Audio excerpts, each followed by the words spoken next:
Here we go, we're live now. So I'm just going to do the recording.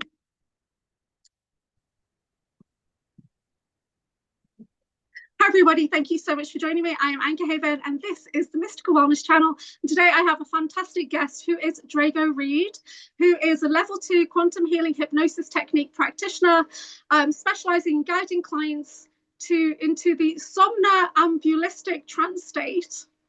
Dude, I don't know where that's come from. To explore past lives, parallel experiences, higher consciousness, subconscious memories, and deeper questions surrounding their soul's journey.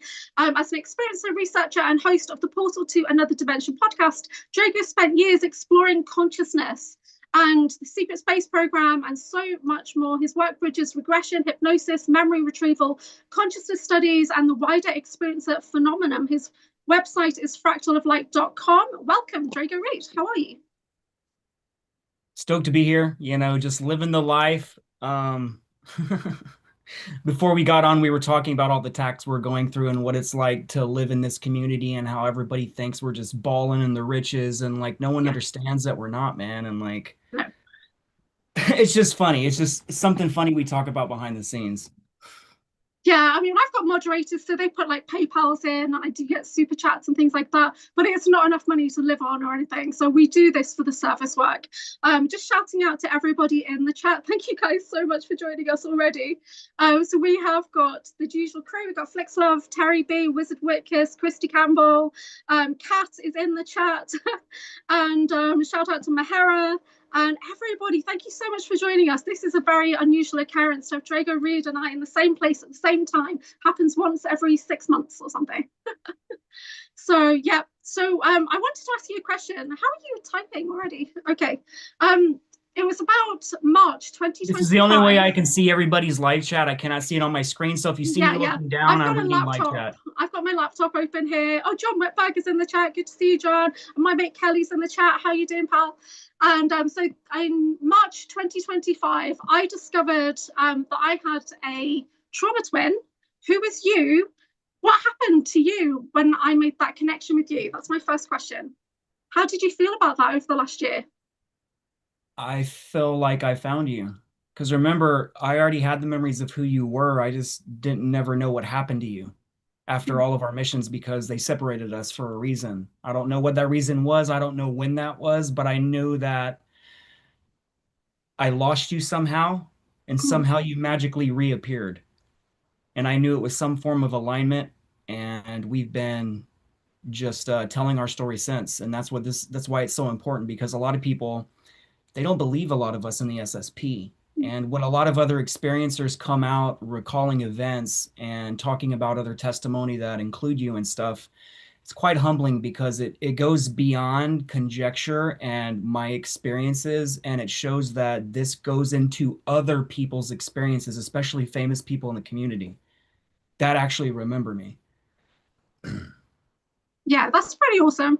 We are going to take some questions from the chat. I just really wondered because I knew about you. I'd seen you. I saw you on the Typical Skeptic podcast, and it was even Audrey Walters was the first person to say to me, because I said I'm thinking about getting a hypnosis, and she said you need to talk to Drago Reid. You need a QHHT, and I was like, no, not that guy. There was something there, and I didn't know what it was. And I know now it's because the bond needed healing.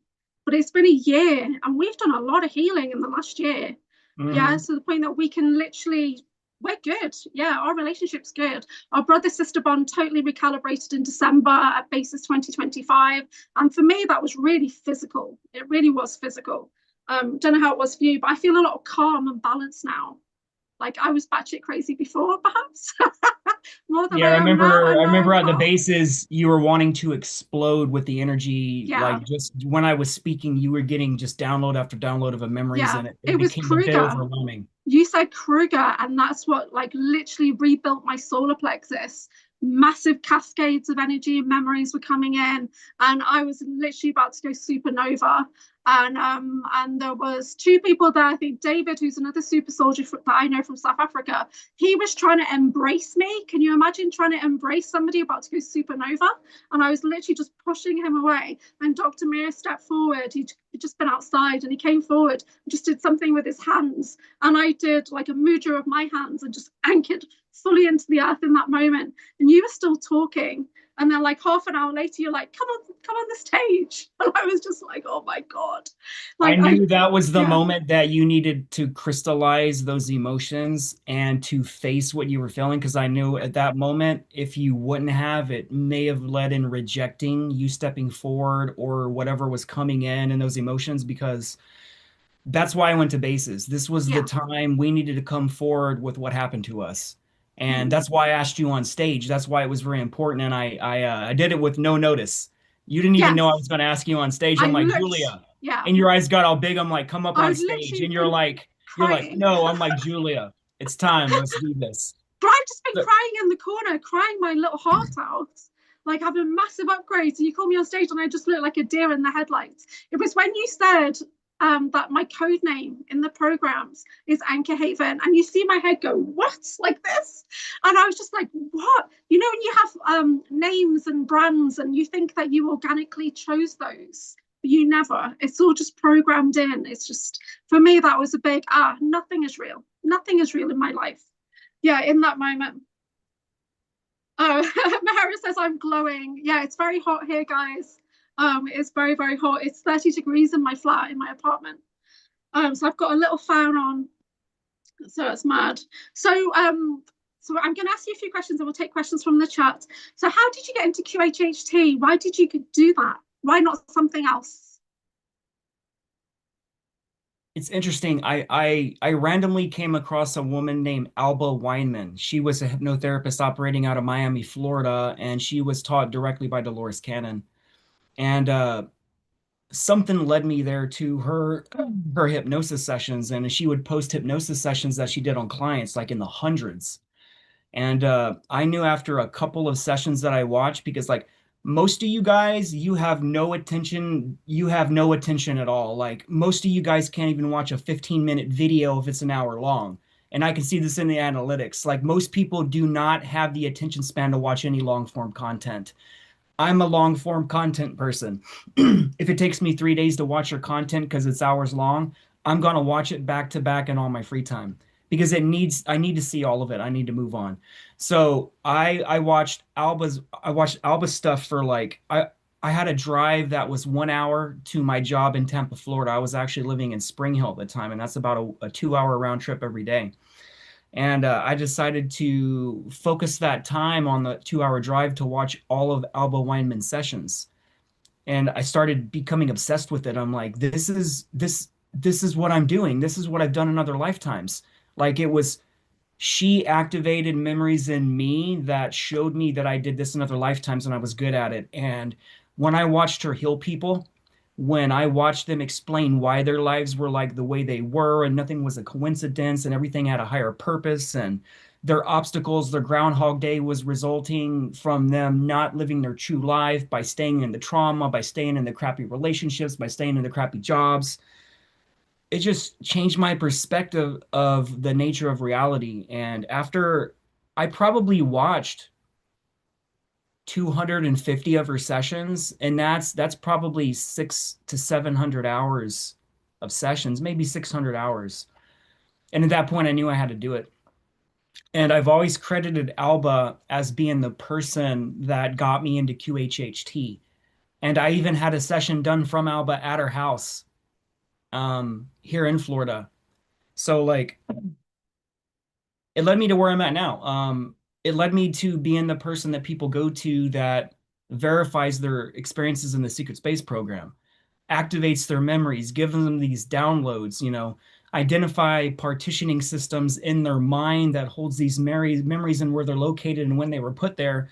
And then I can use custom techniques that were not taught to me. It's stuff I've done in other lifetimes in the SSP, because you have to understand, a lot of the people that serve under me, I'm in charge of their programming. So when they start breaking down, I have to realign them. And that's what I do. I do this with my heart. I don't do it by force. I put them back on track. And I realized that the more sessions I started doing, it started waking up people around the world.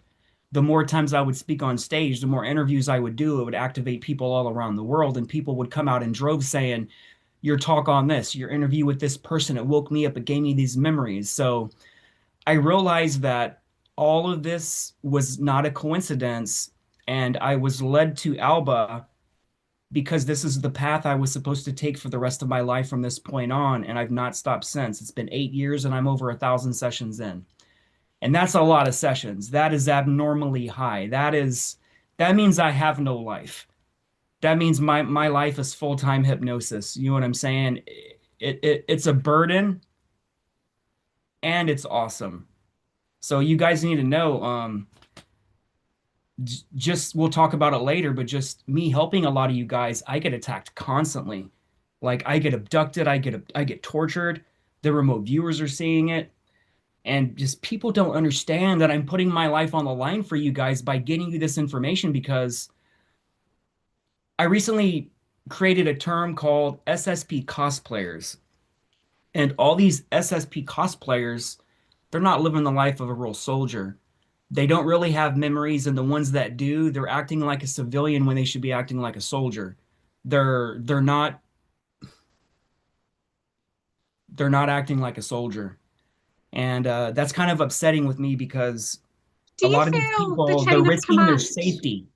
Do you feel the chain of command the way I do? What do you mean?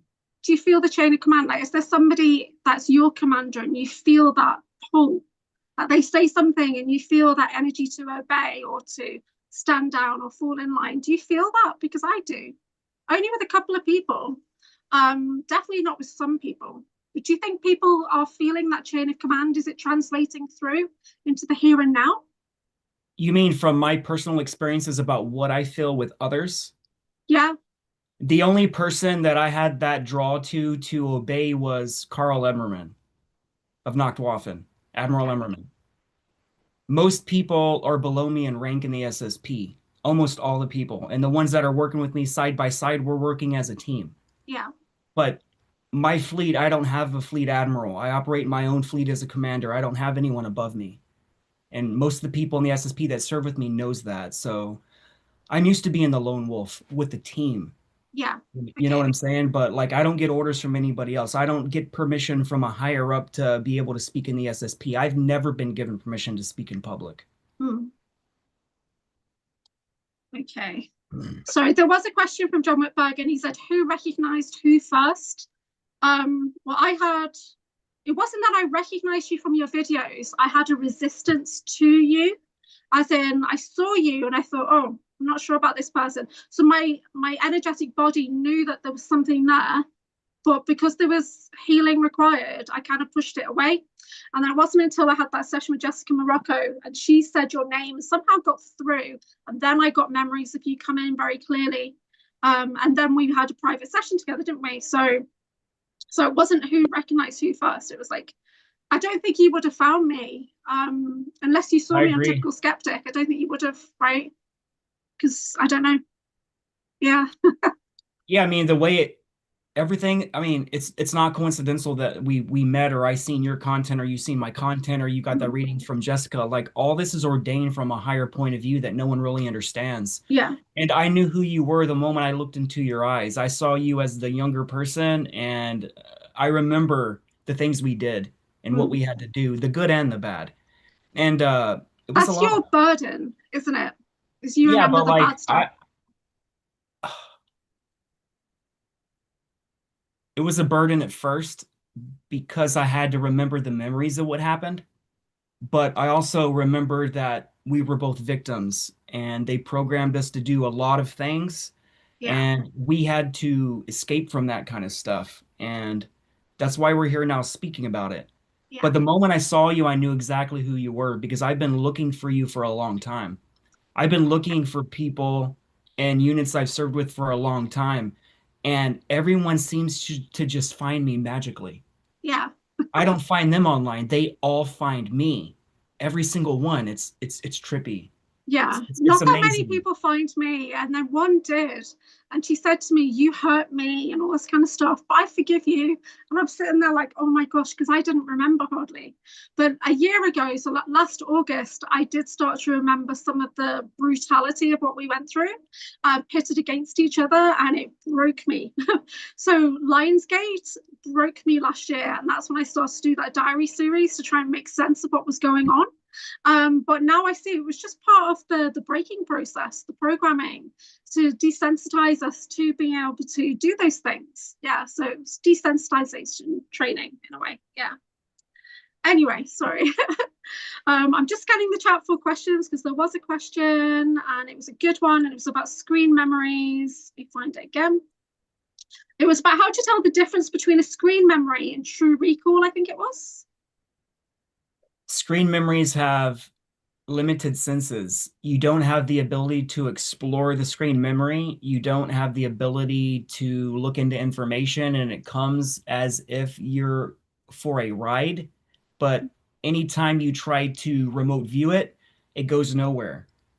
And this is what I do with so like the screen memories, it's not visceral. It's not even there can be the emotions there, but it's Yeah. not tactile and it seems artificial. And if you don't know how to decipher what is artificial and what is real, that's part of your programming. And there's certain hallmarks with screen memories. It's a repetitive theme over and over and over. Like for example, most of my life I thought I was abducted by grays. And I realized later on in life when I started doing hypnosis that it was actually a screen memory and it was actually the United States Air Force. Right. So the emotions that they will put in a screened memory will consume you. And that's how they get you to accept it and not reject it. And no one questions it because remember, the emotions you feel, you take it as this is absolutely real. I cannot go against this. Like a screened memory, there's holes in it. It's kind of like a dream where, again, you're along for the ride, you're being taken somewhere, but you have no ability to stop and ask questions and look around because you're being led with this screen memory. You're being given these things to see, and there's no way to question it. With a real memory, you can go back in time. You can step out of your body. You can walk around. You can remember the emotions. You can remember the conversations. With screened memories, it's different. You do not have that ability to do that. And if you attempt, especially with remote viewing, you'll see darkness because it's not a real moment. So if you want to identify what's screened and what's real, you have to have hypnosis done. You have to have remote viewers say, hey, this is a screen memory, this is a real memory. So the best thing to do it is get hypnosis, get some QHHT, get someone who does it doesn't have to be online or in person. Like there's a lot of amazing people that do modalities that do it online, but they need to activate your third eye. They need to make you see this stuff, not me tell you what I'm seeing. It is important that if Julia is in front of me getting hypnosis, she sees this with her own eyes, her third eye. So you know it's real. And I can show you. I can ask the screen memories to start a queue and we'll pull them in one by one, showing you what is screened, and then we'll remove that overlay holographically and show you what was under it. When you do QHHT, do you get visions as well? Because sometimes when Yes. people are talking now, I see like I've got this bubble here and I can follow along with them. And that's quite new, that one. I've I've never admitted it publicly, but I'm starting to step into my power. And most people that do QHHT readings with me or consultations, they see I'm very psychic. And I can see these things happening. And I've kept that to myself for a long time because I didn't want to be one of those people. You know what I'm saying? Yeah. Because I saw the timelines of that happening and people using me nonstop. Barrage of Mm. messages on Facebook. What do you see with this? What do you see with that? And it that's kind of what it's turned into, just like Facebook alone. Yeah. Good Lord, I get hundreds of messages on Facebook. And a lot of that is like long form content where they're wanting to know about themselves and like I don't have the emotional bandwidth to deal with that anymore. It's way No. too much. Because once I start seeing, I can unsee. Yeah. So when I'm doing I'm like hypnosis that. sessions on people, Yeah. I can see these things happening to them and I will correct the higher self. I'm like, you told me this, but I'm actually seeing this. What's going on with this? Oh, you're right. There was some blocking here. There's some handlers here preventing this information from coming through. And I see it immediately. I can see psychically when the handlers are there. And at that point, if I see there's handlers, I will literally force them into the client's body to speak through their mouth and be like, what are you doing here? And it doesn't go good for a lot of them. And the ones that are being used against their will, the slaves, the remote viewers that are being used by the government. I came across a couple yesterday when I was doing a Maria Suite session. Mm. She came down and spent a lot of money getting to me, hotel and flight and all that stuff, and happened to be her 50-year birthday. Mm. And we found out she is Frida Hoffnitz that served with John Whitberg, Jack Flynn, and me, Yoshiro, in the Man with the Periwinkle Eyes book series as one of the Medusas. She was one of our medics. And she had a ton of handlers attached to her, but some of these handlers that were attached to her were there against their will. So what I did was they started being kind of rude to me. And yesterday I was not in the mood to really get there because a lot of my sessions they get pretty involved. I deal with draconians all the time, high-ranking generals, they come in acting as handlers, and I end up having to fight them and it gets pretty shitty. And this is all recorded on video that I'll be releasing in the future, but in a couple of those cases with the military remote viewer oracles, I showed them they don't have to be upset with me. They don't have to be angry with me. And I literally removed their own screen memories and their blocked memories to show them that they were slaves themselves. So what I'm doing is I'm taking all these handlers, these draconians, and I'm converting them to the light. I'm giving them an option. They can either keep fighting me. The second option is I'm going to open up a portal to source. They can step in. They can evolve out of their own de-evolution because draconians, they have red chakras all throughout their entire system. They don't have any color chakras. They don't have the heart chakra. So what I do is I activate the heart center inside them, the source of source, the white light. And once I do that, I show them what that feels like. We bring them to the light. Some of the times they come, some of the times they want to fight. That's fine. But what I'm doing is I'm showing how a lot of them are slaves. I'm showing them how a lot of their own peoples use them, how the government has used them, and I'm bringing them to our team. Not from deception, not to manipulate them. They see that this is coming from my heart.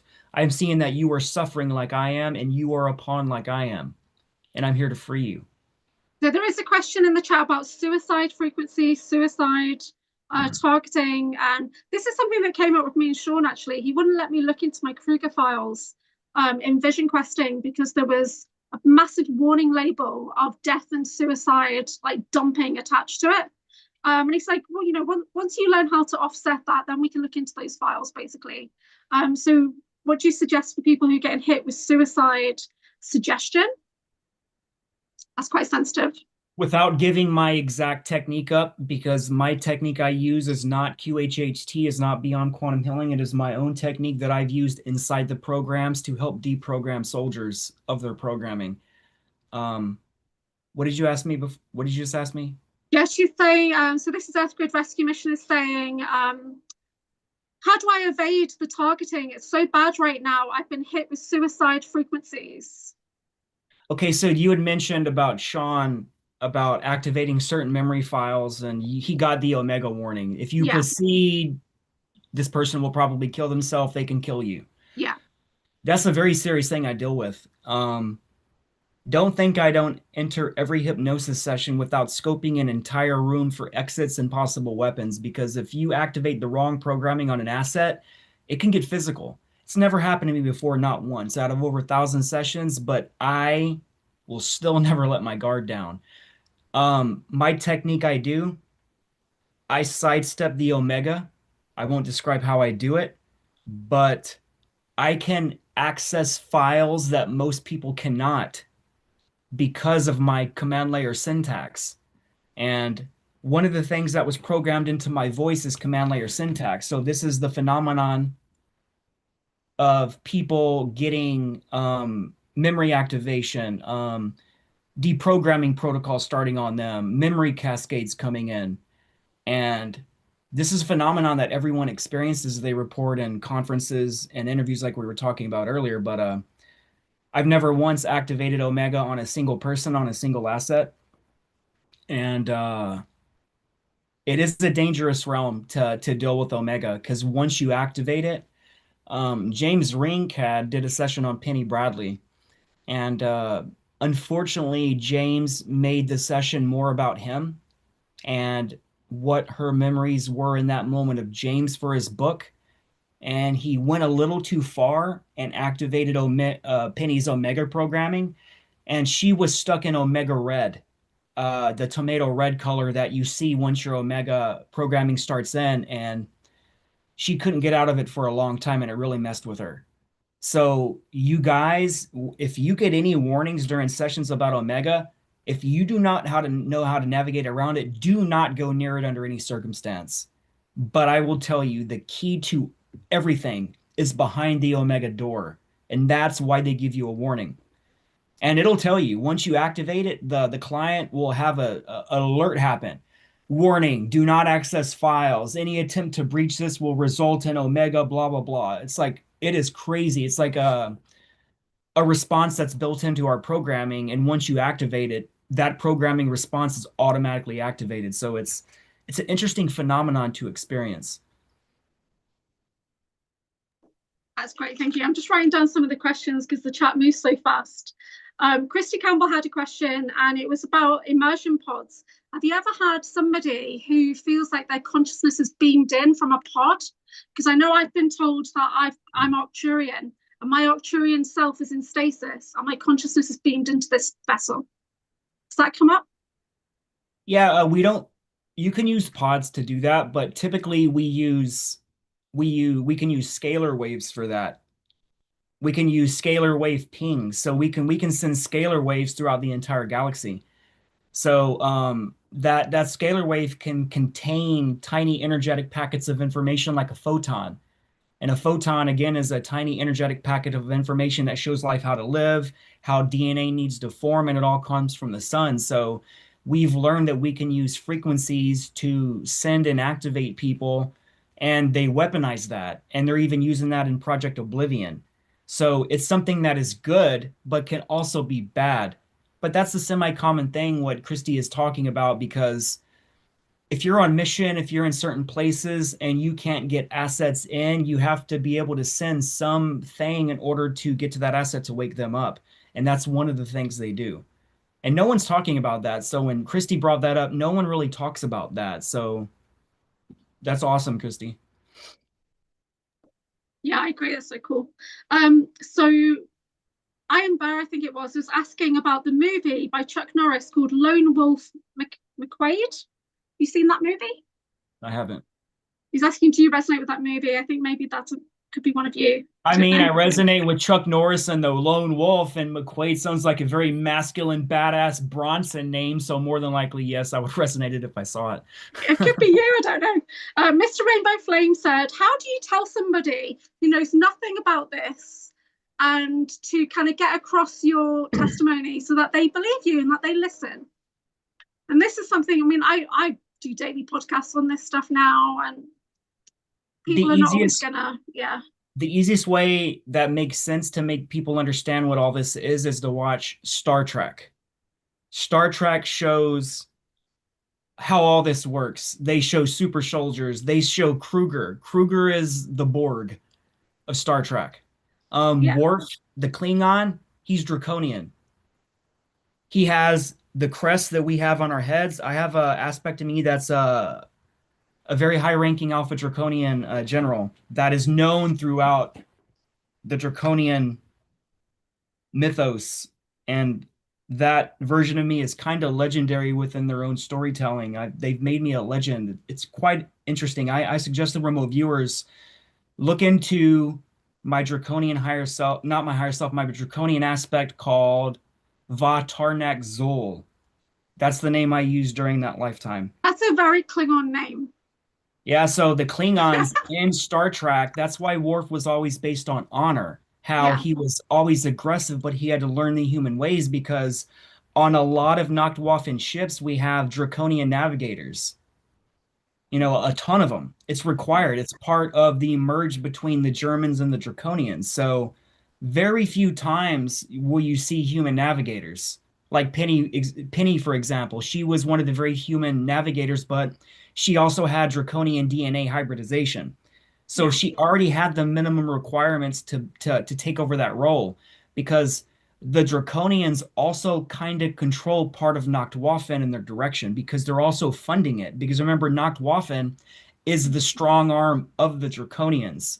If the Draconians want to invade a planet, if their treaties don't work, because the Draconians, believe it or not, they're very honor based. They're honor bound. They're very oath. They take oaths and they stick to it. And if you violate that pact, that's death. So if they'll go into a planet, they'll go into a certain species or certain diplomatic ways, and they'll try to make a deal with people. And if they don't, Nachtwaffen is sent in. And if Nachtwaffen appears in low Earth orbit, that planet knows to surrender because I promise you, if Nachtwaffen is sent in, you can't talk your way out of it. So Star Trek, it shows everything, everything except for particle beaming, where you're going on a holodeck and you're beaming on Earth and you're beaming back. I've never seen that shit on a ship, but we do have portals. We have natural teleporters that can just change their frequency and they appear. We also have portal rooms where we can enter a portal and go to other places.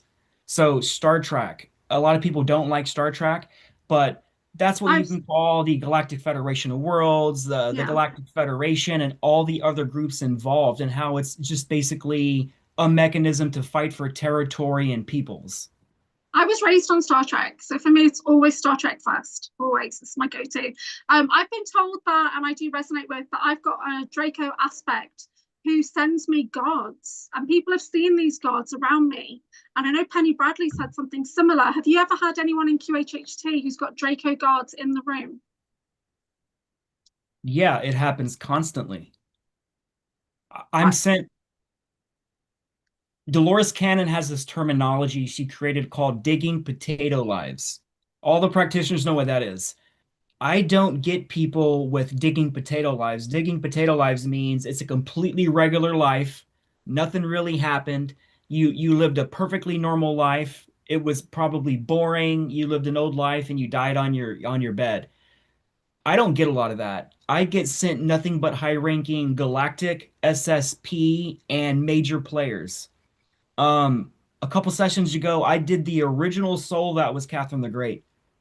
Yesterday, Amaria Sweet, hmm, we found out she is the freaking daughter of Yeshua, Sarah. She is the wow, original Sarah, and this is not an imprint shit. line. She is the original being that was the daughter of Yeshua. And it's controversial with that because most people don't know that Jesus didn't actually die on the cross. All the remote viewing shows that. Someone was selected in his name to die so Jesus could get away. And the guy that died was part of Yeshua's group. And if that would have never happened, the Merovingian line would have never been created through France. The people of Yeshua's descendancy. So like this M on my hand, this shows the Merovingian bloodline. Yeah, So everybody that has this M, you are direct descendant of Jesus Christ. yeah. So all my sessions comes with handlers with these high level people, and they're always there. It's either there's 30 remote viewers watching this session live. Most of them are oracles from the Hmm. government. They're operating out of a dumb or an Air Force base or something like that, or a joint base command. Oh, or it's draconians. Very few times do I get like a lot of grays, but most of it is draconians, all high level draconians. So these people that are being sent to me, it is dangerous for me to uncover who they are because a lot of these people are huge galactic players. Yeah, And they've hit me hard for being targeted. And you kind of know what's happened recently, how they hit me in Amir Jahangiri. yeah. And I recommend you guys remote view this. Probably a little over a week ago, they sent around 80,000 beings to hit me and Amir at the same time. And they were a mix between fallen angels, elementals, and demons. And they basically did some kind of voodoo ceremony on me astrally. They slit my throat and cut my legs off. And I can still barely walk right now. Out of nowhere, it feels like I jumped off like of a 5 or 6 story building and landed directly on my feet. or it feels like somebody laid me down and beat the shit out of the bottom of my feet with a baseball bat, or stabbed me with a knife, and the knife is going up through my heel into my bones when I step. So Amir had to do a very extensive healing, that type of healing I've never seen Amir do before. And it showed how much that guy cares about me. And he was shocked with what he was seeing. And the way they hit him, we had to have other healers come in and start reassembling my astral body with the damage they did. So I just want to say it's dangerous what we're doing for you guys. So please don't take us for granted, because one day we might not be here, man. We might just die suddenly, and like just understand that some of that could have been for helping you guys. So just know that. Yeah, I mean, I talk about how particular podcasts I do, and we're going to get punished for this one, that I get punished like the next day or whatever. And the worst one I've had all year was New Skin. Ashton Riley New Skin. I literally got put to sleep for like 18 hours. Every time I tried to get up, got back down with the sleep trap. And that has never happened to me before. And we don't sleep. We hardly sleep at all. So that was pretty bad. So in the chat, Oracle Crystal says, why can't you do your own Q&A on your own channel? You have Portal to Another Dimension channel. Why here? So I've said, because you're my brother and I invited you on. So yeah, and also I've never done Q&As on my own channel yet. I haven't arrived there yet. I don't have Patreon, I don't have super chats, I don't have a way to make $1 off you guys off comments and answering questions. I never have. I never made $1 off of it. So. You're not really set up to do Q&A like that, because I mean, this is, there's I've never even done a live stream myself. I've never even done a single live stream, guys. So you don't even have any moderators I do accept on your help yet. if you guys want to help assist me. I've got like 12 moderators. You haven't even got one on your channel yet, unless I am. Never. I don't know. So, but we'll get you set up for that. I'd appreciate it. Oh, John McBaker saying on the same day they gave him a severe sprained ankle that he's still recovering from. So there's a lot of attacks going on at the moment. I've definitely been feeling it for sure, but I'm pretty grounded. But when I went to Devices last week and I had to go back to Devices to collect the suitcase that Sean and Isha left behind, Crystal Skull in it, and all this merch and whatnot, I literally got abducted in Devices. Me and Miles got abducted. I've had it remote viewed. We got abducted in Devices. What? I got mesmerized by stars. I got absolutely on the walk home. I got mesmerized. Yeah. I'd be curious to see if I was abducted when Miles took me on the Air Force Base tour. Yeah. Because yeah. I got into some military bases that other people will not have the balls to do. Yeah. I don't want to incriminate myself, but There's a video. There's photos or a video and you're like stepping past you. Hey, let's not talk about the details. But I'm that guy. I'm the guy that will always cross the threshold when I'm told not to do something, because no one tells me what to do but me. Okay, no one tells me what to do. But when we were at bases in December, and I woke up, I think it was the Sunday morning, with a note on my phone saying you were in a briefing with Drago Reid and some other soldier last night, and I was like, oh right, we went to a dump in the middle of the night. It wouldn't shock me. I would assume. I've never asked any remote viewers to look into it, but I'm curious. Was I abducted at bases conference? Because we weren't abducted. We literally went in for a briefing. So we just got called. Well, I mean, that would be abducting me, because I have no memories of that happening. So like, I don't know, something else is going on there. Okay, so do you get, it's a question in the chat from Earthgrid, do you get lots of incarnated angels? Seraphims, Elohims, what do you get? What do people most present with? I see those a lot coming through in sessions. Seraphim are the Black Void dragons. Ah, okay. There's only 13 that exist. I'm one of them. So I'm not Black Void Dragon. I'm a Golden Void Dragon. I'm an Elohim. Yeah, so the Seraphim is the dragons. We're the ones that helped co-create these local universes, and that's why there's dragon grids on all the planets, because the dragons put them there. And those are the ones that are overseeing these dragon lions. So these ancient stories about fighting dragons and all this stuff, Tiamat, they were the original ones here. And like the Babylonian stories, it starts with Tiamat the dragon, Hmm. and she is basically joining energies with Mumu, uh Tiamat and Mumu, and they create Apsu. Then you have Lamu, Lahamu, Anshar and Kishar, Anu and Antu. Then you get the whole Anunnaki. So the stories start in our record with the dragons. Yeah. Okay, so there's a serious question from Eric, and I've had to question this serious question. And I think he's talking about our connection to the 12th day Danann. He's asking, are you a leprechaun? It's the elemental connection that we have because I of the don't know if I portals and have stuff. I don't know if I have a connection to them. I wouldn't deny it if I was shown it. Yeah. I know we're definitely part of the Danu tribe. So Mhm. you've got Yeah, the Welsh and I've got the even Irish. Amaria Sweet yesterday, we confirmed she's part of the same tribe as well. So a lot Yeah, of these major people that are whistleblowing right now coming out in the community are part of the Tuatha De Danann. yeah. So yeah, that's cool. Earthgrid is saying she's a seraphim. So she might need to have a session with you at some point. Well, okay. Guys, if you've got serious questions, pop them in the chat, please. Otherwise, I'm just going to start talking about personal stuff. um, so you've got some conferences coming up, which is your, oh, do you want to talk about where you're traveling next? Um, I'll be in Ireland tomorrow. Clients flying me out to do a hypnosis session on them. A lot of Yeah. people don't know that if you can't get to me, a lot of the times, if it's made worth my time, I will fly out to you to your country. And that's what I'm going to be doing all of next week. I'll be in Ireland doing that. And I even get to see the Hill of Tara, Oh yeah. maybe do some healing there. Amir wanted to come and we do this kind of co-healing on the Hill of Tara with what was done there in the Is he past. And going with then you? he wanted to go, but he Ah, had something come up where he can't leave. So unfortunately, I was like, dang it, Amir, I want to see my homie. The week after, I'll be yeah. in Hawaii at the Metaphysics and Super Soldier Conference that Irene G's hosting over in Mm, Panoa, Hawaii. That's going to be awesome. yeah. And then I have Um, in August 31st through September 2nd, the Disclosure in Mackinac and Michigan, I'm hosted really by Frank excited about Rogala. that one. I'm Me super too, excited about man. it. Yeah.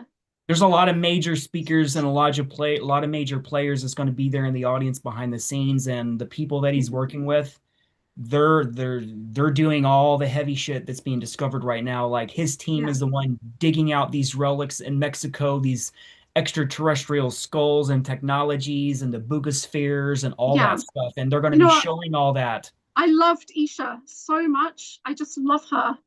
Right. It was so good to meet Sean and Isha recently.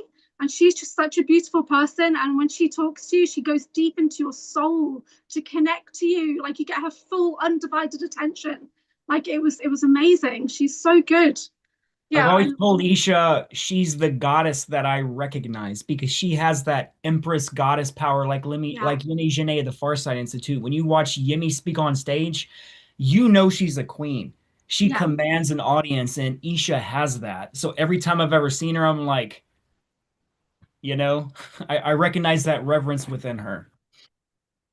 Yeah. Oh, they're getting some buffering, but I'm not getting any buffering, so I don't know. Yeah, Michigan's going to be a really interesting conference. I'm hoping Rob from Typical Skeptic can fundraise and get there because he's not that far away, like 4 to 6 hours away, I think. I hope he shows up. Um, And for all you guys that can't afford to go, there is going to be a live stream. You can get the whole live stream. And if you use my code Drago at checkout on the promo, that gets credited to me. That lets the conference owner knows that I'm valuable with the conference. yeah. Maybe I can speak at the second year, the third year. So if you guys want to Have save you some got money, a talk title? What are you going to be talking about?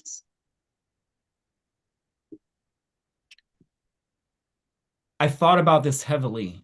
I don't know if I want to repeat Command Nexus that Yeah. I did at bases because Yeah. typically when you do a major presentation like that, you should repeat that presentation for minimum 3 years at different presentation or conferences around the world. You've got So so people much content recognize it. though. You've got so much stuff to share. Yeah, so what I might do, I might make it lighter and make it more of, I might entitle it What I Learned from the Programs. And what Yeah. it'll be a screenshot of something on the screen, a simple sentence, and I'm Mhm. going to tell a story. Yeah. So Command Nexus is like part of my book. So Okay. Command Nexus is literally me reading. I'm narrating my book for everybody and explaining the things I went through. And those presentations is at least a 5 hour presentation. And I've never been Yeah. able to get more than 2.5 hours into it. So it's just like, Yeah. until I get a deep dive opportunity, I don't want to keep just repeating the same sections of stuff that I'm saying in Yeah. all the presentations because I need to get the rest out. So what I It might have was, to do is I might have to create some content on Portal to Another Dimension, physically just put it out myself, create yeah. some kind of presentation, and just do it that way. Because both of our presentations are on basistv.com. So yours from December, mine from June. What did you think of my presentation? It was way better than you thought it was. Oh, Like you kept telling me, "Oh my God, it wasn't good," blah blah blah. I'm like, it's I just was pretty hard. impressed. You It was did hard great. to make.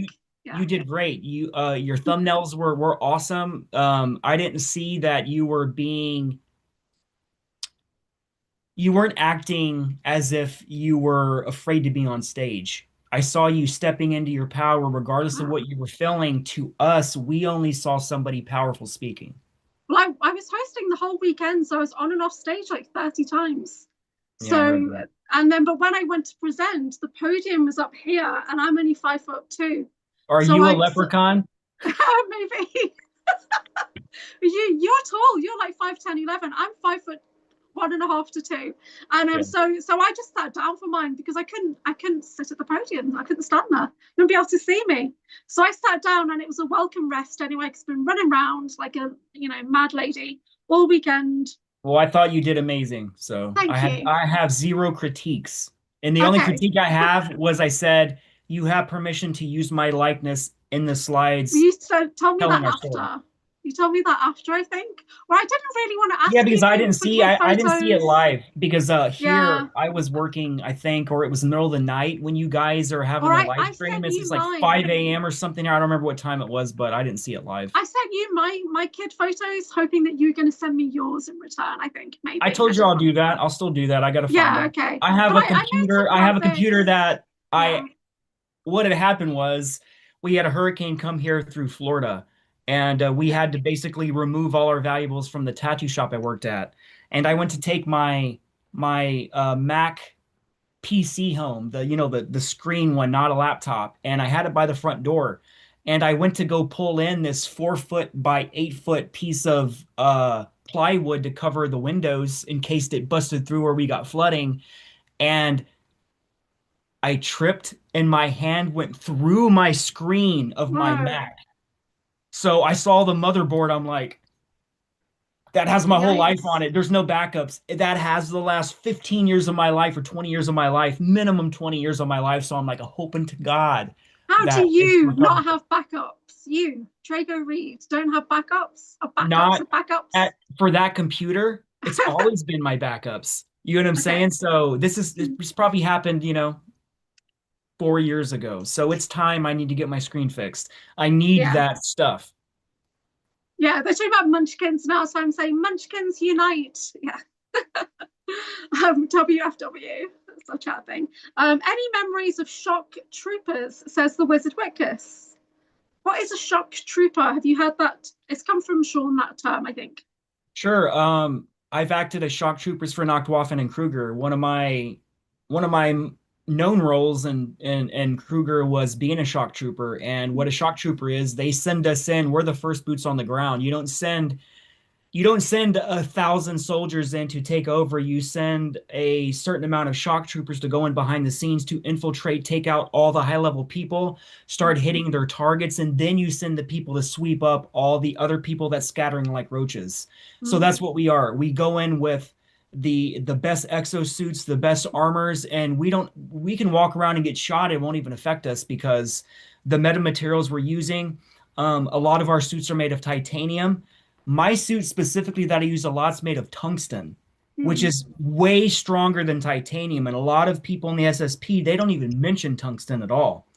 And the higher levels, the higher rated exosuits we use are made of tungsten, with titanium layers and exomaterials, like I said, non-Newtonian fluids to accept projectiles, all kinds of cool stuff. But yeah, you send the shock troops when they arrive, they're hard to kill because Mm. their armor it's hard to penetrate the armor. A lot of the weapon systems that are used against us, they're not strong enough. Did you see that question I sent you from Vicky Binky when she said, "Did your team leave a gate open?" And because she's asleep now, it's 3 a.m. in Australia. I asked Was she her talking what about Stargate? I don't know what she meant by that. I sent her a question asking about that, and I don't know if she responded, so let's see if she responded to it. Was it a dimensional gate? She didn't respond to it. I just don't understand the context of the question. Yeah, I didn't get either. But no, So I would not leave a gate open for that gate to be used by others. So yeah, I I get it. don't typically leave gates open. We have gatekeepers for some of our gates, and if you don't have the Yeah. frequency or something, there will be handlers there at the gate, or ETs, or Mm. demonics, or fallen angels. You have to be careful. But like normally, no, we don't leave gates open. I've had Stargates reach out to me psionically for recalibration. Have you ever had anything like that in your mind? Where you see like a symbol for a Stargate come in? Yeah, they speak to you, they interface with you. Yeah. A lot of these portals are conscious. It a lot Sometimes it depends on what kind of portal it is. Sometimes it's a conscious being, and their job is to have that infrastructure the in the architecture of the hologram. Yeah. It's kind of like certain architects. Architects, we help co-create with Source. We take the idea of what Source gives us and we help do a build out. Mm. So Christy Campbell was asking the question about your call sign because you put that post out on Facebook asking if anyone remembered your call signs. Do you remember the post you put? Do I remember what? You put a post out. Do you remember? Yeah, I remember the call sign one. Yeah. Okay. So did anybody reach out and say they know you by a different call sign? Some got a few call signs right. No one got my main call sign right. My main call sign is Spectre. And I go by three types of specters. Spectre Obscura, Spectre Prime. Yeah. See, that was in your basis presentation, so people should know that. Yeah. Yeah, Um, but like Wolverine, Comanche, a lot of those other ones, those were used on individual missions in different yeah. campaigns we did. So like we're not gonna always use the same call sign. Sometime we might be Delta One, Alpha One, Echo Six. You know what I'm saying? What about me? What about you? You've always been Anchorhaven. You've literally always been my anchor back home, and that was your code name. So when I realized you were going by Anchorhaven, I'm like, you remembered your own call sign for Christ's sake. I'm like, and that's not common because the No. ones that aren't awake, they will remove our call sign because our call sign can activate our memories. Yeah. Christy Campbell says she thinks her call sign is Psycho. I Psycho. think I I think don't I've remember been called that a Psycho. few times. I don't remember Psycho. I think I probably go by that sometimes. Earthgrid's saying Harrow. I don't know. Who? Earthgrid rescue mission. I'm Hello. not too sure. So can you hear me? So what Yes. is the most common programs that people are coming forward with in their QHHT? Nachtwaffen and Kruger and Solar Warden. Yeah. Anything else? Anything more? Have you just given any more merge? Yeah. I don't come across merge stuff very often. Because I think Anthony Zender was meant to be in merge. I think that's on the ACAO website that he's merge. And I kind of have memory of him from Nachtwaffen, not from merge. Um, That would be interesting because that would explain my connection to Anthony because we've ran ops together. You know, me, him, and Sean Bond have cleared out dumbs and exfilled kids out and done all kinds of stuff together. Anthony doesn't remember any of that. oh, really? Sean Bond and I do. Yeah. So we've been working as an intimate team for a long time. So it wouldn't shock me that Anthony is an Omega class as well, like we are. And that's what all merge was. We were all Omega class. Yeah. Okay, cool. Guys, if anyone's got any questions, pop them in the chat. Is there anything that you wanted to talk about before we take any more questions? Anything that you've been working on? Are you going to publish your books? I've been writing my books for a long time. and people bitch at me for not releasing them, but Yeah, I I do. will not. I'm not like Right. most of you where I'm using ChatGTP to write my damn books. And Okay. the moment I start reading your books, I can see it was written by ChatGTP, and it's very disheartening. And I can't read them if they're not written by you because your frequency is not in the book. Sure, your story might be there, but like to write actual volumes of books, it's a lot of work. You know, I'm Mm, not like John where I can write a freaking novel in like a yeah. couple of months, man. I don't have that kind of recall where I can He is assimilate my pretty timeline to awesome. make sense like that Yeah. because when you're doing 20 and back, 60 and backs, time travel, Project Phoenix, project all these different projects, they send us throughout time. And then Yeah. you're existing in times that contradict the time you're living in, and you can interact with yourself as an older version or a younger version of yourself. So imagine trying to tell that story in a non-linear time frame, and I'm trying to make it make sense because year by year, the more I discover, I realized I would have regretted releasing my books in advance because the information I'm finding now would have been keys and bridges to other understandings, and I don't want to rush it. Because I've Yeah. been writing my book since I think 2019, so it's probably been 7 years almost. And remember, it's volumes, so it's not like I'm writing one specific book, moving on to book two. I'm writing all these volumes at once, trying to put them into their own volumes and sections. Wow. And until they are finished as a solid book itself, then I'll release it. Yeah. But I don't want to jump into Hmm. it too fast. I want to take my time. I want to do it right. I'm not in a rush to do this like everyone else is, where they're putting out a shit ton of books. Yeah.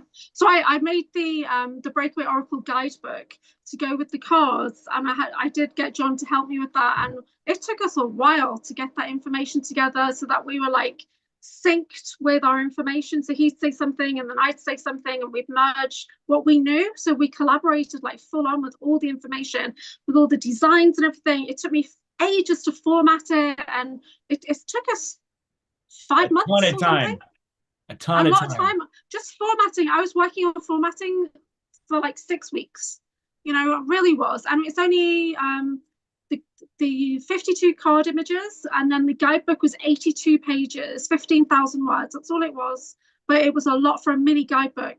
And now I'm working on reformatting it to put it onto Amazon, but expanding in to put glossaries and things like that in, and really, trying to make it, because my stuff is for beginners. Your stuff is a lot more advanced, but my stuff is foundation level beginners, like stepping off point. Let's get the basics right first kind of book. That's my stuff. I know it's not the same as like testimony type book, because we're just going into you know to kind of like, I can't think what the words right now. But like making everything make sense. That's what I'm doing mine. Yeah, Yeah. so my presentation command nexus, that's how I Yeah. write in real life. That is my writing style. I write very emotionally, very Yeah. viscerally. I put you there and you feel what I'm feeling. Yeah. And that's how I connect with people. I'm trying to make it where it activates you constantly. I'm Yeah. writing it in a way where it'll activate every single person who reads that book or that whatever series that I'm going to be releasing. Yeah, everything we do is activating because of the energy we put in and the tones of our voice and our attention to something. It makes it all activating. So even 100%. when people look at the images I created, my heart energy's gone into that, Like when people watch your videos and your QHHT, you can feel your voice is different. Yeah, you can hear the things that you're saying. You can feel the healing energy coming off those hypnosis sessions. I actually love watching it, and I can't watch anything, but I love watching your QHHT. I do. There's a question from Rachel Kyle. Where is it? Does anyone ever approach you seeking assistance from programs that you don't often hear about? And do you get excited to work with them? Everybody who approaches me, most of them are in the programs and they want to know about themselves. And sure, I discover new programs constantly. It was my talk at James Rink Super Soldier Conference in Orlando last year, right before he died, that when all the assets started seeing it around the world, they were concerned and they started contacting me and calling me the new Max Spears. And that came with a warning, that's a cool Yeah, title and all, but you don't realize the amount of tax. And they're concerned about my safety because I yeah, named over 30 programs that are not publicly talked about. And that's dangerous. Yeah, it is dangerous, and we get targeted by association as well. And being like trauma twins and dyads, there is a connection between the two of us. So there can be bleed through at times. But anyone around you is going to get targeted, just like anyone around me is going to get targeted. So I don't have a lot of friends. I don't talk to hardly anybody. It's just not worth it. I do my lives, and then that's it. Basically, this is me being sociable. This is it. Yeah. So, do you know about Project Aries? There's different projects that Aries goes by, and then it follows a dash and a number. So that's kind of like saying, do I know about MK Ultra, not realizing there's over 125 subprograms of MK Ultra. So, Yeah. and that Okay. was in the 1980s. That's how many Mhm. sub projects were in MK Ultra. Now, imagine how many sub projects that are going through MK Ultra now, and we're starting to see that in the new Senate hearings with Yeah. Congress. So, are you following it? Yeah, Congresswoman Anna Paulina Luna, she's only about 40 minutes away from me. That's where her district is, and I want to talk to her. I actually went to message her office, and they asked me for my address, and I realized I was 10 miles outside of her constituency. So it would not let me send a message. So I've got to figure out a way how I can contact Anna because I have inside knowledge of how all this works. And I told her in that message that I sent her a message on her Instagram, and I told her if I end up doing that, I need to have some kind of protections, and whatever I say has to be done in a skiff.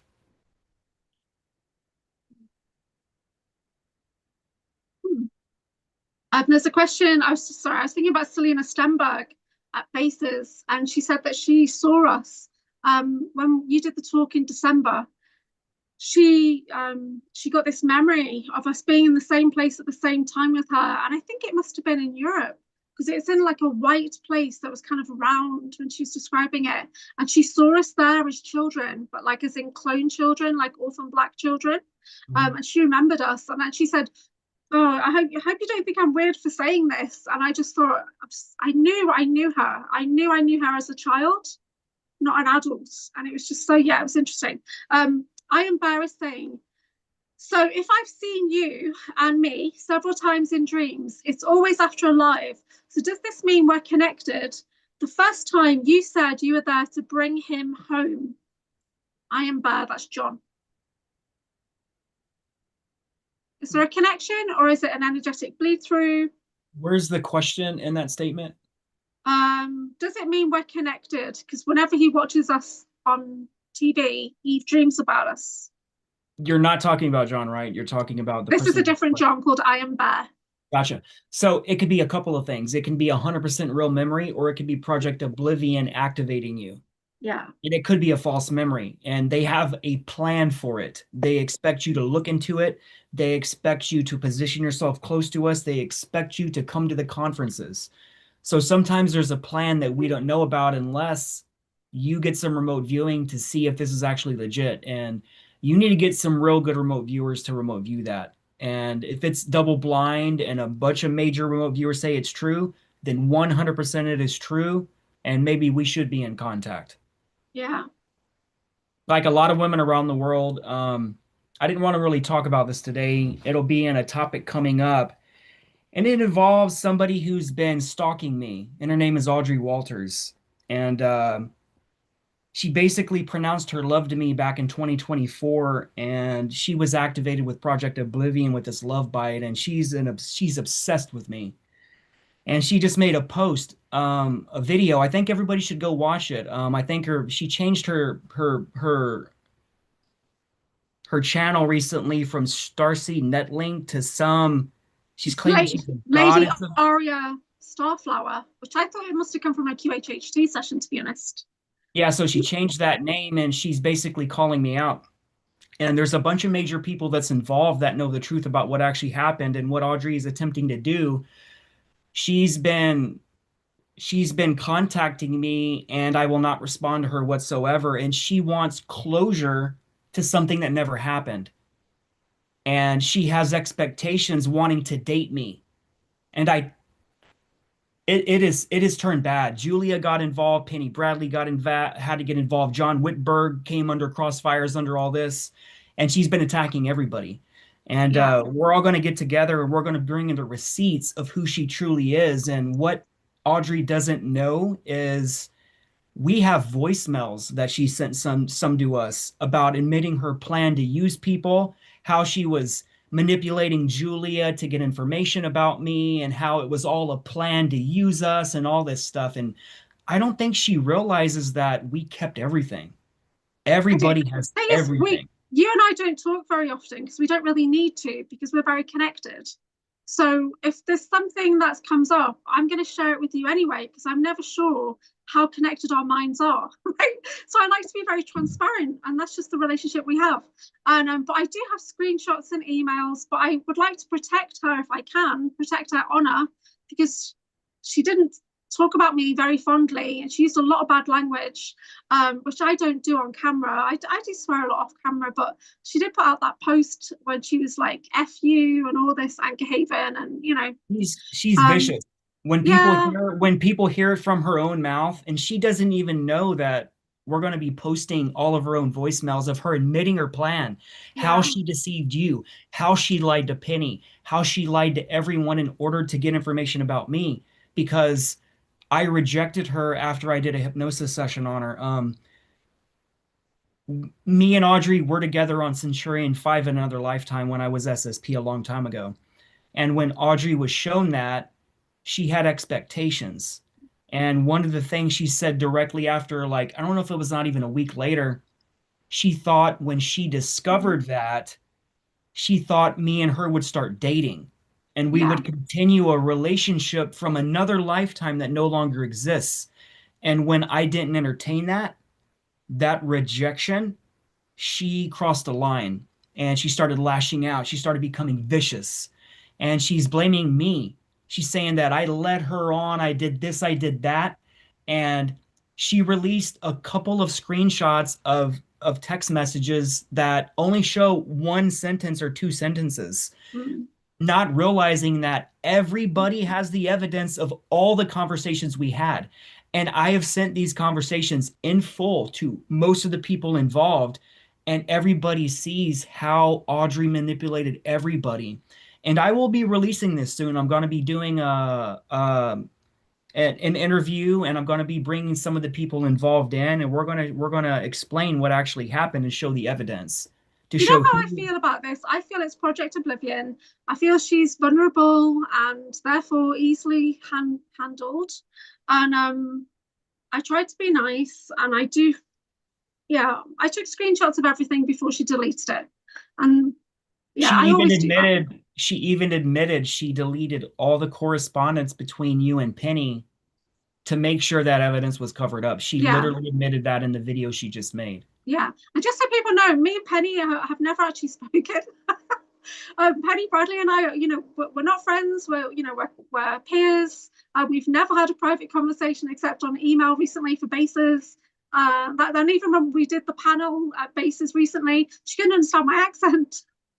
So that's why I think it's quite funny. I've never, I have great respect for Penny and her work, but we've never actually spoken. I don't even think she knows who I am, to be honest. I've got a small channel. I don't presume she knows who I am. Yeah. So there Yeah, we go. so to finalize what we're talking about now, it all comes down to Audrey she basically admitted she used the word infatuated. She said she was infatuated, admitting she was in love with me back in 2024. And since then, I have not really I haven't really talked to her in the time. What she's been doing is she'll send me a text message every once in a while expecting me to respond, and the fact that I don't respond, it upsets her and she lashes out. And she's wanting closure for something that never was. If you need closure from a lifetime that no longer exists, Audrey, I am sorry this SSP stole me from my life with you. I am sorry they took me from my wife and my kids. That has nothing to do with me. Okay? I am not here to continue a Centurion 5 life with you. So the expectations you have, it's not realistic. All these women that are getting activated with Project Oblivion, they're all getting memories of me, of us being together. It's the Some of breeder them are real. program. It's breeder programming, is what it is. John Whitberg is in the chat, and he says he's addressing it too. He wasn't going to, but he's tired of her messing with his friends. There we go. Yeah, it's just to the point where it's getting out of control, and I'm not even upset anymore. I'm actually glad she made that post because now it's time to tell the truth. And I need to Yeah. clarify. Let me clarify, please. A lot of the women that I did hypnosis sessions on, a lot of them are major players in the SSP. And a lot of them happen to be my baby's mamas from other lifetimes and other ET experiences, and we had children together. And in every single case, 99% of all cases, the SSP came in the middle of my life while I was married with kids, and they took me away from my family. I never saw them again. 99% of the cases that I've verified in person. So imagine what that's like for me. So imagine all these women getting activated by Project Oblivion and all coming at me at the same time, wanting relationships with me. What do you expect from me? I'm not, I'm sorry, I'm not being an asshole here. You're wanting something that I cannot give you. I'm not here to continue a relationship from a past life. I am here to uncover the truth of what they did to us, how all this is working, the kidnapping of children, turning us into sex slaves and soldiers and assassins. This is what I'm here for. And all you other assets that claims to be my friends telling me that we're not doing our job because we're not talking about fucking data centers and flock cameras. I'm not here for that shit. I am here to uncover the secret space program. And you attacking us because we're not jumping on your bandwagon to help you get more followers? Are you serious, man? Like this is getting out of control. This community is eating itself. And people are not realizing that Project Oblivion are the puppeteers. No one's asking questions. Are these emotions my emotions? Are these feelings my emotions? When we remote view it, we see that these are being puppeteered to you a lot of the times. Like if I did a session on somebody and I found out they were my baby's mama and I had children with them, you don't think I feel for that deep down and what kind of heartache that would have done to me? You have no idea. Imagine meeting one after another, year after year. And the sole thing that happened to me was I was abducted in the middle of my life with my family to be put in these programs again, over and over. So I'm sorry if you come at me claiming you're my ex-baby's mama and we had kids and you have expectations to be with me, it'll never happen. I'm not here for that. I'm not here for girlfriends. I'm not here for sexual relationships with you guys. And this is why I do not have sex with any of you. That's why I've never been inappropriate one time with a text message or anything I've ever said. You have zero evidence of me ever crossing a line one time. Not one case. Remote view that shit. See if I sleep with people at conferences. See if I go there to pick up chicks. You're going to see I don't do nothing. The more attractive you are, the more I'm going to avoid you at a conference because it's called optics. If people see me hanging around with a bunch of attractive women, they're going to think I'm a certain kind of person. So you do not see me hanging out with very attractive women, especially large groups of women for very long. I won't do it because of this. I have to protect myself. And this is real.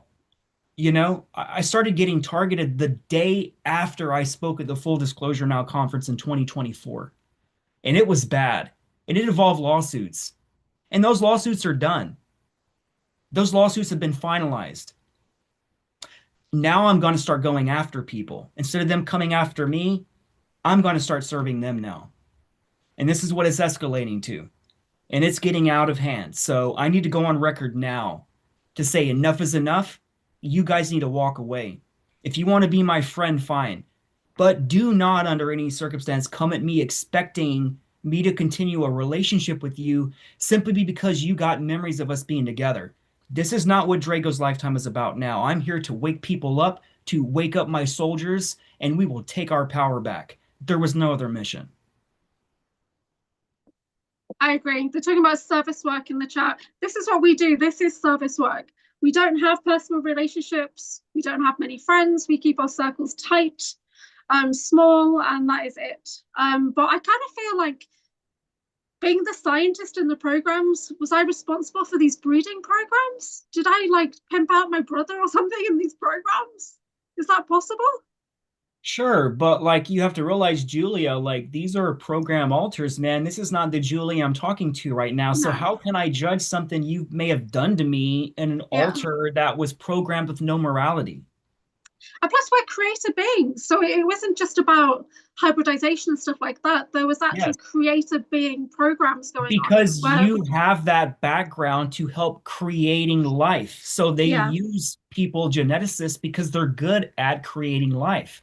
Sometimes you have to push what the rules are. Sometimes you have to break laws in order to see what we're made of with genetics. You know what I'm saying? That's why a lot of these dumbs, there are no laws underground. yeah, All constitutional law and law by countries, it is from the ground up to a certain amount of feet. So all these dumbs around the world, they're operating in no legal grounds whatsoever. So so there are no laws preventing you from not doing that, we're getting a which lot of sucks. targeting on these topics. The internet's going mad in Australia right now. I get a um, lot of people from Australia hitting me yeah, up wanting a lot of people from Australia remember me. A lot of them yeah. are assets and a lot of them are consults. These Because we're in people, Pine Gap. That's why we're over there yeah, in yeah. Pine Gap right now on Yeah, and Kangaroo Island. Yeah, they directly interacted with me at Pine Gap. You know what yeah, I'm saying? So it's interesting how Australia, I would say 10% of everyone who contacts me for consultations, to the people that don't know, if you want to talk to me about anything, I charge $75 an hour.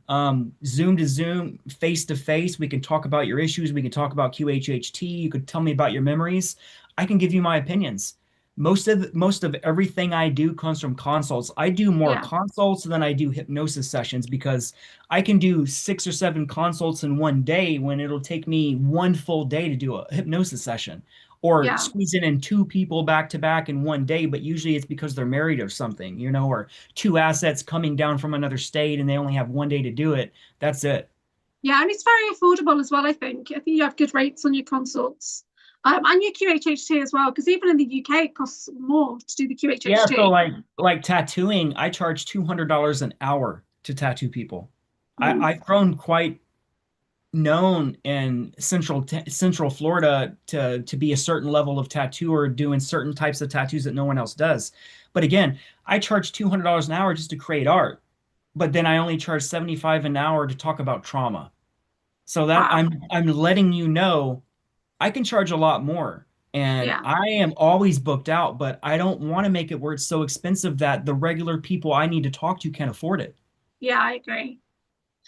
Terry has a question and she says, can Project Oblivion be using the law of attraction or manifestation? So what we focus on keeps us in this loop. Yeah, I totally agree. I think it does. I think 100%. we created this. Yeah. Not that we personally created the targeting coming to us, but as a community, we created that future. Once Olivia James brought it into the awareness, I think we developed it and carried it on. That's how I see it. What do you think? Yeah, Olivia James is really important in this. And one day Yeah. I hope I can meet her face to face and she can trust us because she's never shown who she is. Yeah. But she's a big player behind the scenes and it's her work that's identifying all this stuff. Like no one knew about Project Oblivion before Olivia James started really talking about it. So I've always given her credit behind the scenes. Yeah. But I yes, did. I did once have you her focus on a on couple of something, months ago. yeah, I've seen that. The little mouse Yeah. background thing she uses. I forgot what I was saying. My TBI, if I Once don't you focus on continue what I something, was saying, if I'm yeah. interrupted by anybody, it automatically cuts off what I was saying. So it's a crappy side effect of a traumatic brain injury. So what you focus on, you manifest. Yeah, so they can have you focus on something so intently that you can change the timeline.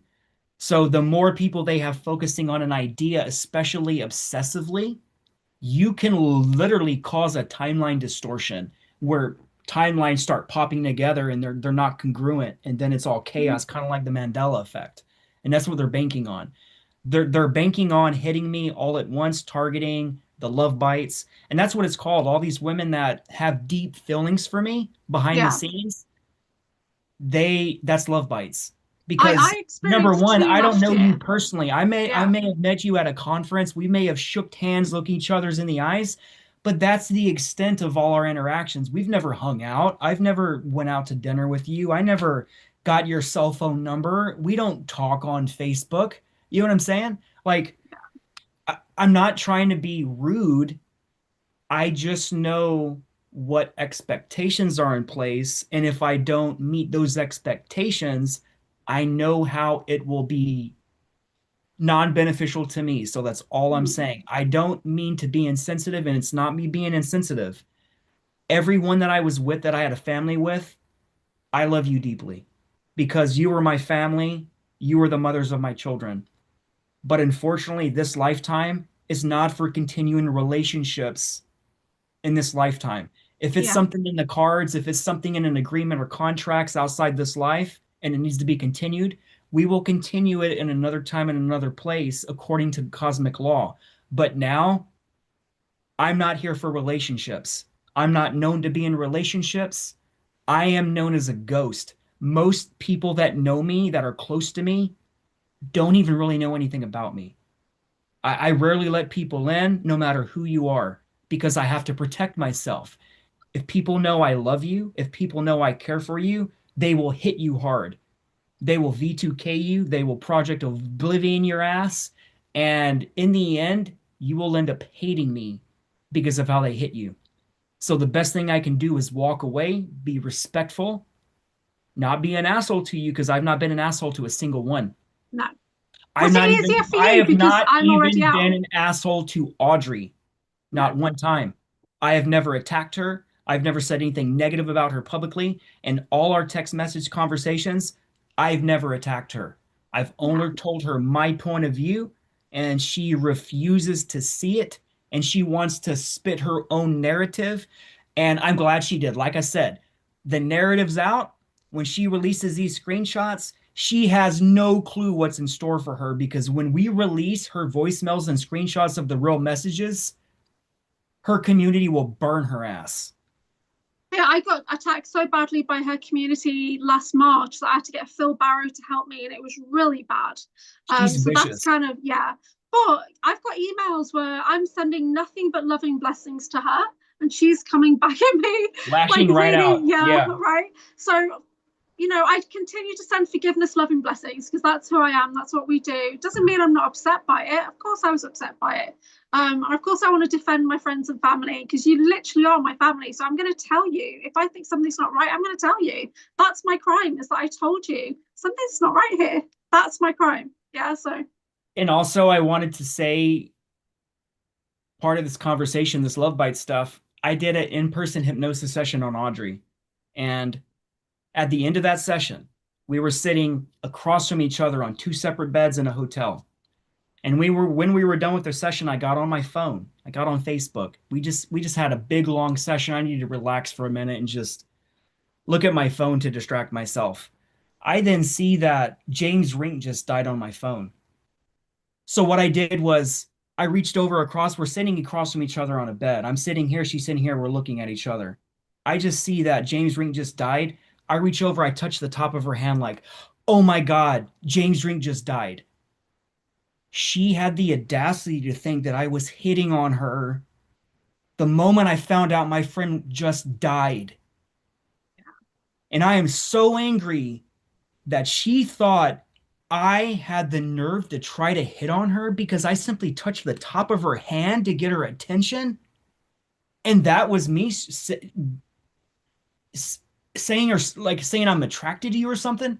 Like after that, after she was shown that she was my baby's mama from Centurion 5, she yeah, thought we was going to start dating. She this is literally all sent me programming, she sent me confusion. messages thinking, when are we going to make this public? I'm like, when are we going to make what public? She said, our relationship. I'm like, what are you talking about? You know? But all that's going to be shown in all the screenshot and the messages, and people need to Yeah. see it. So I need to defend myself. People need to know the truth because Yeah, she's doing Krista something Campbell very is dangerous right saying now. stay neutral.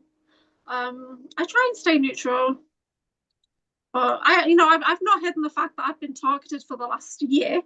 But I haven't really said who it was. I've been respecting her, to be honest. I've been trying to protect her honor. But there you go.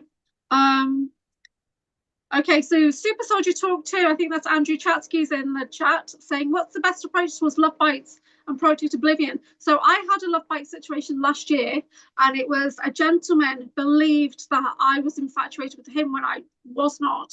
And what happened was I actually got scenes projected in of him naked into my mind. And he said he had scenes projected into his mind of me naked. And I was just like, this is beyond me. So, and I shared with him, and he's like, well, I thought you telepathically shared that with me. And I was like, seriously not. This is targeting, and I'm not having any of it. You can do what.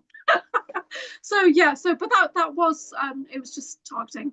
Yeah, Yeah, but and they 100% believe it's true, and they 100% yeah. believe that you are the source of that thought or feeling, and they will contact you and be like, we had sex last night in the astral. Um, it was also No. making love to you. I'm like, what the fuck are you No. talking about, man?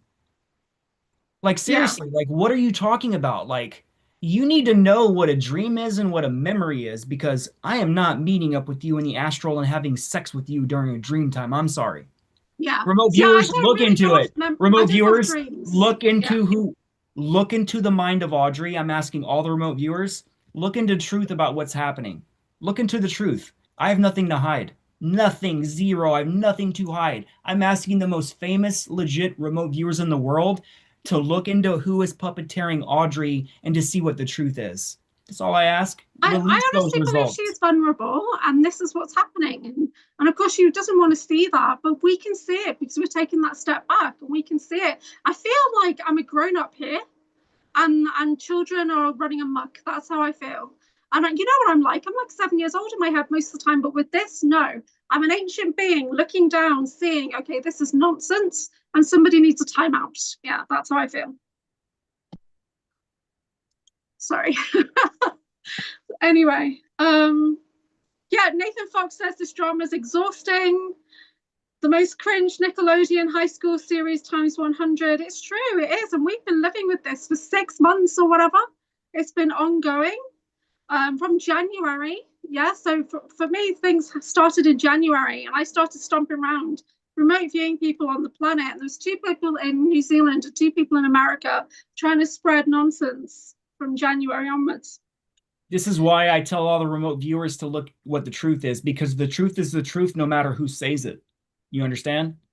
Has just put my program phrase in the chat. Master of observers. We are the observers. We are those ancient beings that are the observers.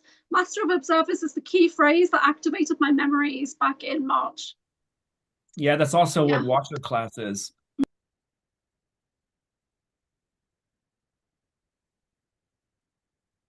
Okay, so what can people do to offset Project Oblivion?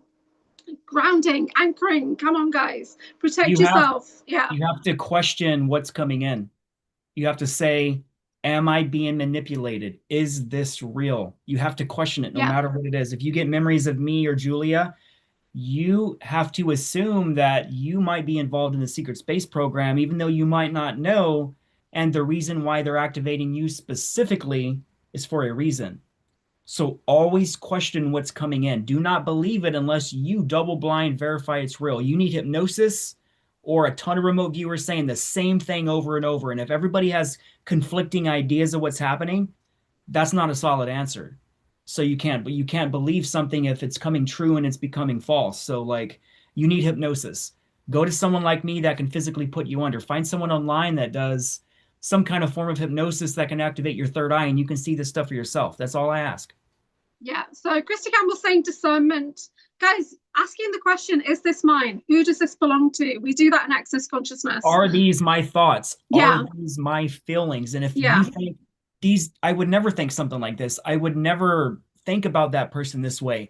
More than likely, it's a form of targeting. Yeah. And reach out. There are people in the community, but not everybody is going to have time to listen to you. Some people are going to find it activating. Like I reached out to somebody who I remember from Russian programs, and they responded and said, I do not have capacity to look into this with you right now. Right. And they still haven't looked into it. But there are plenty of people that I do work with in my team It was Sean Bond, Christy Campbell, Soma Arar. That's my team, yeah, and you've got your own team, and I pay for sessions with my team because I want to support their work, right? Because I believe in energy exchange. I believe it's important to have that exchange in energy, and if I can afford to pay for a session, then I will. I think that's really important to support each other, or to do deals and stuff like that. But I do try. I like doing But trades. yeah, right. And yeah, so I think it's important to get that third opinion or whatever. I mean, I've got my debrief process that I've been working on for the last 18 months, and whenever I get recall, and mine is not dreams, mine is recall, real memories coming in deep vision quests, not while I'm asleep and I wake up and whatever. And then I will take that and I'll drill it down, and then I go to 3 separate people who can remote view that with me live on TV. We do it together, right? So people can see the whole process. Yeah. So I do that live. As Sean and I do it as an educational resource. So you guys can see us doing 3-hour vision quests, Yeah, so that should be a normal academic method that we do in the community, kind of Yeah. like Amaria Sweet, for example, the direct daughter of Jesus Christ. Yeah. She was wearing a V2K blocker the entire time we did her hypnosis session. Yeah. And a very good quality one of the best one that exists. So like that is another double blind thing. Like anybody that does channeling, we need to be able to get in the community where we have roles when people are channeling if you want to be in this community. And if you're going to be a channeler, you need to be wearing a V2K blocker cap when you're channeling. Because this is what we talk about heavily behind the scenes, because a lot of the people that's channeling, we're remote viewing them behind the scenes as projects, and we're seeing that they're being puppeteered by dark entities, and they have no idea that they're getting this from dark entities, and it's part of some kind of controlled narrative. Like there's famous remote viewers right now that are releasing material and all their remote viewing projects on them, and this is a famous remote viewer. And what we're seeing behind the scenes is they're being puppeteered by the cabal. Yeah. And they're releasing this information as if it's 100% fact, but not even she is questioning the information she is getting during these remote viewings, and that is not good. I mean, even in the video that came out earlier today, when a particular person was saying that I could be your handler, we barely talk, right? Do you know what I mean? We barely interact. It's like, so I don't know. We talk when you need to. Like we're not here to small talk. We're here to talk about stuff that's meaningful, like stuff that we have to talk about. That's what real people do. We're not here to, hey, what are you doing? What are you doing right now? I'm doing nothing, man. Like we don't really do that in the community. We don't. Our work is very aligned. We work parallel. We're to the point. Work for different ways, and so. If we contact each other, we're needing to know something. We're asking how you are with this attack you're going through. Like, are you emotionally okay? Like, we're here to talk to each other to make sure everyone's all right, man. Like, that's most of what we talk about. I think because that's the sibling thing as well. It's like, I don't want to know what my brother is doing on a personal thing. I don't need to know that. So when somebody comes to me and starts talking about your love life, I've got no interest. And that was the problem with that person. They didn't like that I wasn't interested. And the funny thing is, like, whoever came to you about that, number one, I don't have a love life. So whoever the fuck thinks they know about my love life, maybe we should start remote viewing who you are, because I'm not known to be in relationships. So whatever's coming in, because even you, Julia, you was doing a tarot reading on me one time with your cards, and it involved my relationship, and you just went another direction. I'm like, it's not. First of all, I'm not in a relationship. So what information came in that she deflected? It made no sense at all. So I'm like, what the hell is going on? Like, no. Yeah. Exactly. I'm like, what the hell is going on? Yeah. I don't know. So anyway, when readings come in, they're not for me, but I interpret it because the guides will step forward. But that was in March last year, our very first connection, I think. Or was it? I don't know. I've done a couple on Typical Skeptic for you, which I was very surprised when you wanted a reading from me. But that's the only time. Oh, thank you. Who doesn't want awesome readings, man? Seriously. You're still my big brother. Even though you're younger than me now, it's so weird. Okay, so they're talking about checking the chat here. Drago, V2K cap. Do you like and work well? So you've got these glasses. Do you have like shungite cap? What are you wearing an EMF blocker cap? I haven't found a lot of good brands that don't Okay. block stuff. I got this cap from Sean Bond, but it's not an EMF cap, it's an abundance cap, obviously. And I have a cap by Orifim Shungite, who's a UK brand. So it's lined on the inside with shungite like dust. And so that's pretty cool. And then I have next to me, I have Orifim Shungite pyramids, which have got copper inside, and there's a violet flame crystal in there, an amethyst. I've got a little one next to me as well. So I've always got some form of protection. But I protect myself with the violet flame. I'm a flame keeper. That's what I do. Unfortunately, to really protect yourself, you've got to really put a lot of effort in. Yeah. And that effort would entail you creating your bedroom and turning it into a Faraday cage. I'm talking about literally finding lead paint. Find someone who produces lead paint and painting your walls with lead paint, because that's why they ban lead paint. It has no evidence it causes health problems. I've looked into it exclusively. What happened was in the 1960s or 70s, when they were introducing these frequency technologies, they started seeing that all this lead paint was blocking all this technology that MK Ultra was trying to send into everybody across the world, especially the United States. So the only way to truly protect yourself at nighttime is have layers of RFID protection, have a RFID canopy above your bed, wear an EMF RFID blocker over your head. You have to do a bunch of things. You can't just do one. You have to turn off your Wi-Fi router at nighttime before you go to bed, because they're piggybacking the V2K waves off your own router. I can't do that.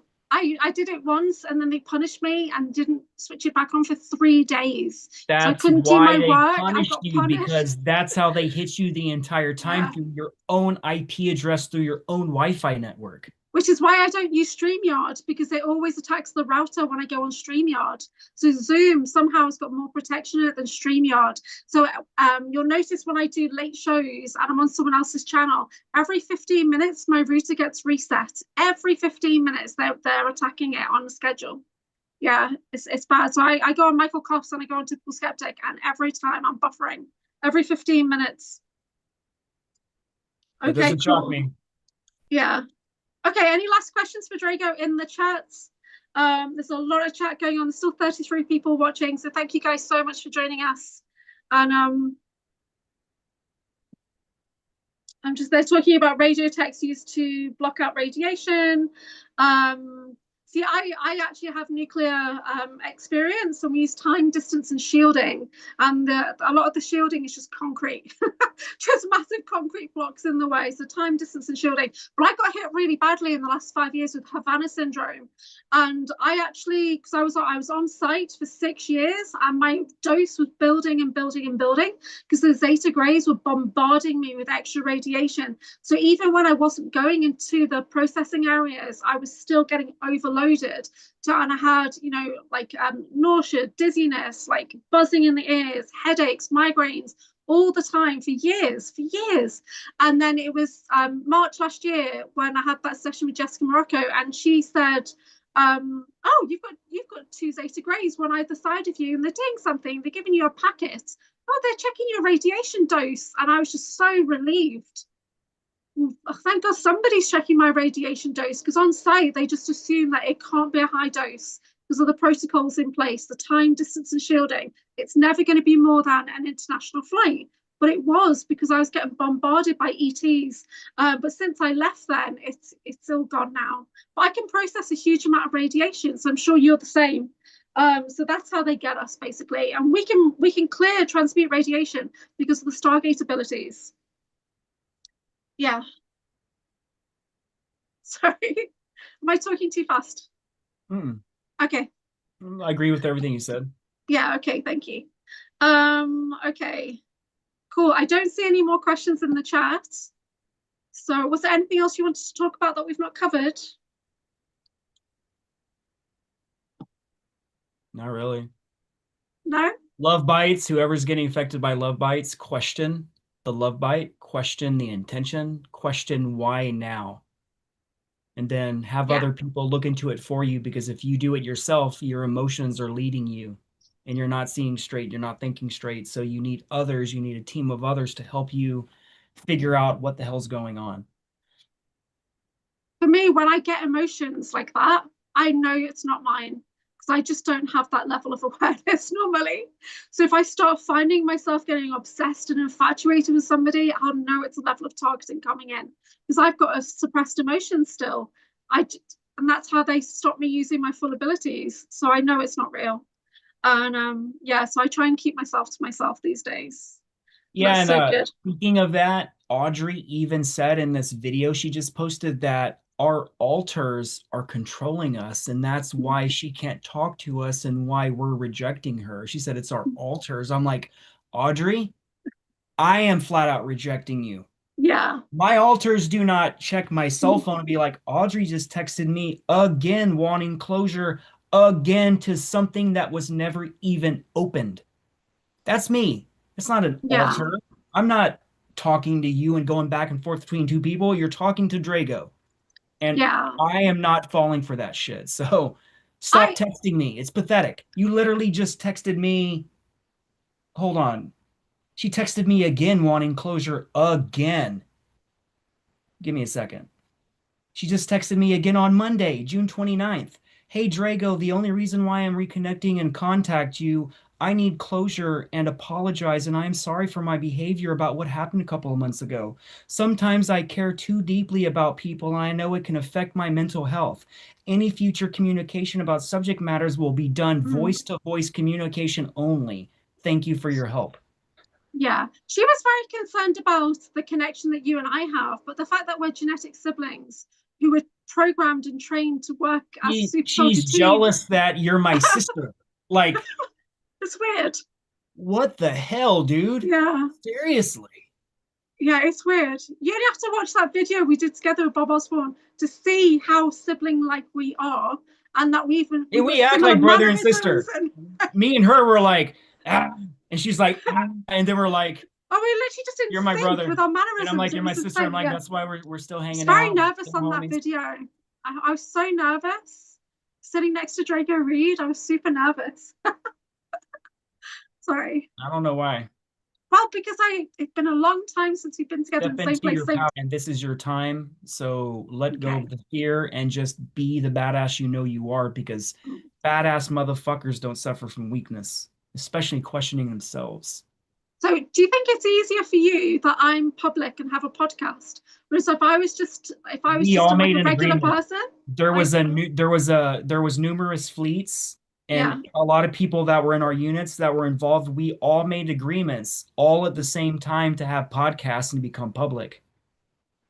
I And never thought I'd be doing this. the To be ones that honest, aren't public, the ones that didn't follow with their agreement and they don't want to mm, be involved in the drama, yeah. I question who they are, because I'm willing to die for this. If I end up getting killed over this, it was worth the price, man. It was an honor to have died for you guys. But if you don't think that you don't want the targeting, shame on you. I'll make sure you never serve in my unit again. Dude, that's a bit harsh. I don't No, want it's the not. targeting. I No, don't it's want the not. targeting, but I deal with it. I've been living with it because that's all I We're knew. here knowing Yeah, we all remote viewed what was going to happen to yeah. us in advance. I'm not, this isn't about you, Julia. This is about all the ones that are not But public. we're in the tie programs. We've been living this life. This is all we've ever known is targeting. That's how our lives have been designed. I thought that was normal. I really did think it was normal. And then it's only the last 2 years or so when I realized people don't live like that. I It shouldn't be sucks. experiencing that, right? And then It's not right. yeah, You know, Christy says it's not harsh. Christy I don't agrees live with the life you. as a ghost because it makes me feel amazing. I know that I live as Yeah, a ghost because yeah, I'm protecting myself. I'm protecting the people around me. I'm protecting the people I love. And that's why no one will ever be public. I've always told people if I ever dated somebody, no one will know you exist under any circumstance. yeah. I will not mention you to anybody, any of my closest people. I will not even say your name, because those people can be used against me. Those people can be Yeah. targeted, and now they can be activated to blast you and put your name online. And then suddenly you're getting hit by SSP all around the world. You have government oracles all over your ass. Yeah. And most of the people that I've dated, they don't understand that. They Yeah. think it's all fake and they don't understand how all this is real. And like they get hit with Tyrap and Oblivion, and they just it just doesn't work out. You know what I'm Yeah. saying? So I So protect myself. I ended my marriage because I realized it was all handled, it was all targeted, and basically to save everybody, I had to push it away. And I feel great, to be honest, compared to what I was going through before. Knowing that every time you go home, you're going to just get more and more targeting, and you can see that person is being affected, and lights are flashing around them, and you're like, this isn't real, this isn't right. Yeah, so it's not easy. Private gets targeting too. So yeah, everybody has their own personal aftercare program. You're going to get targeted no matter what, but we definitely get additional targeting when you're in the public eye for sure. Um, Christy Campbell agrees with you. She's lone wolf all the way. She really is badass, Christy Campbell. Yeah. Gina is Christy, saying, yeah, Christy, jealousy, people blaming Christy, alters. Yeah. Christy is a lone wolf, but She she also is. realizes we're more powerful together as a unit. I Yeah. spent most of my life as the lone wolf, and I suffered like a lone wolf. No one had my back, so I had to fight all my fights myself. No one was there to support me, and it got to the point where I realized my mission has a higher success rate when I stop being a lone wolf and I become part of a team. Yes, I agree. So we need that team. We need people to watch our backs. We need to literally be there if someone gets attacked. We need to Yeah. defend their honor if we know that is the truth. And if someone's coming against me with accusations, I expect if you call yourself a friend of mine and you do not show up, you are not a friend of mine. I don't give a fuck what excuse you tell me. If you say you don't want to be involved in that drama or whatever like that, then you are not my friend. Period. I won't interact with you much. Like if that is what it comes down to, because you don't want to get involved in the drama, shame on you. I would 100% get involved in all the drama to have your back because what is right is right. And there's a few of you that doesn't want to get in that doesn't want to get involved. That sucks because you're allowing evil to stay and not stand your ground because you don't want the drama in your life. So that's all I'm going to say about that. Yeah, I have the point of view that we need to heal it, right? That in this life, I'm a healer. That's what I do. So I want to send love and blessings out. I want to send forgiveness out. And that is my technology, right? Laughter is my technology. Joy is technology. And that's who Anchorhaven is now. Anchorhaven is not the warrior she was before, right? She isn't. I'm not saying I don't have the rage and abilities. I do. I still embody huge amounts of rage. I'm still the Norse goddess Hel. I'm still the Morrigan. Yeah, I'm still the dark goddess. The golden dragon aspect is stronger now though, so I want to send out golden light and healing to everybody. That's what I want to do. And but Me yeah. too. And you see that in my hypnosis sessions. You Yeah. see that I genuinely care about everybody and I would literally risk my life to help them. And you see me face what I face adversarially in the beings I have to fight in my sessions to Yeah. do that for somebody. You know what I'm saying? And I'm Yeah. doing it for money, sure, but like you gotta understand, like I'm doing way more for you than you ever did for me by paying me for that session. I am putting my life on the line to get this information for you. And again, just like we said earlier, I get attacked a lot for doing those sessions for you. So give me some credit, man. Yeah. We're gonna need to suit up after this one. For sure. We're gonna have to suit up. Collaboration all the way, says Kat in the chat. Stepping to your own power, invincibility is obtainable, says Rachel Kyle. Christy Campbell says, I defend my friends. And Flix Love is saying there's another way, perspective. This is Golden Dragon energy coming in from Flix, you see. Yeah, so Christy's we need never to let me down. Christy's we need never to, let me down once. we need to find a certain people, balance. certain people Yeah, in the SSP, they've let me down emotionally, friendship wise, but Chrissy's never done that. She's always been there no matter what, because I've been there since she was a child. John When I Wimberg was is when I was saying, Yoshiro. John is saying, hence why I'm deciding to get involved. Drago is my best friend, he says. Well, So John, this isn't about you. This is about the people that will not become public, that will not defend me. You already told me you would defend me. We talked about that before I even got on this interview, so thank you. But again, this was not about you, John. I read that, John. It's the one I've missed. I think I've got everything. Okay. Yeah, so this is, I think it's we are the elders here. You know, we're ancient beings. We need to step up, some of us. There's a lot of children who pretend to be elders in the SSP and in the disclosure community, and I can see it. And although I am very childlike, I am one of the oldest beings, you know, in our community. I'm gonna have to start acting like it, and I hate that. I'd rather be childlike. Danny says, Anchorhaven and Drago are good people. I'm grateful for the sacrifice you both made. Thank you so much, guys. Thank you to everyone for joining us. There's 40 people watching right now, Drago. Yeah. Jay Skyrunner says, I am nothing. Jay, you're not nothing. You helped me when I had that shadow being in my mind, and he could see it straight away. I didn't even say it. He saw it. Of the TIRAP programming, to think you're nothing and you have no value and you're nobody. So if that is your feeling and you're in this community, more than likely you're being targeted. And I bet you once you're put under with a hypnosis session, you're going to discover you're way more valuable and powerful than you ever imagined. Yeah. And that's what I see as a trend with the people that don't know nothing about the SSP. They got a remote viewing or a psychic reading that they were in the SSP, then they come see me in person to see if it's real. They find out they're pretty damn important, especially the weakest ones. And it's just programming. You're only programmed to be outwardly weak and to just be dominated by people because you're stuck in your programming. You have to question your programming and wake up, man. That's it. Once you wake up, you never go back. No more trauma, no more accepting the shitty relationships, no longer letting people disrespect. If you disrespect me, I will walk away from you 100%. There's only honor in this. And if you have no honor, you have no place in my life. I will burn you. That bridge is burned for the rest of your life. Once you cross the line, I will never, ever, under any circumstance, extend my arm to you ever again. You get one chance in life with me. If you cross that line, there is no coming back. I believe you. You're badass. So Wizardwick is saying we're celestials. Flixlove is saying we love Drago. Misty Hill is saying we can be childlike, not childish. There's a difference. And Terry B is saying, do all those people who said they would do a podcast even remember they were in the SSP? So there's still plenty of people waking up, right?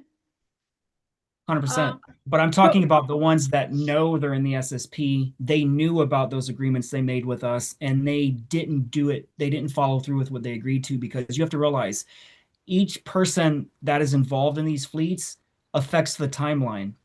We need to hit a threshold. If certain people do not step forward, that part of the puzzle piece will never come forward and the puzzle will never become completed. We can't complete the puzzle ourselves.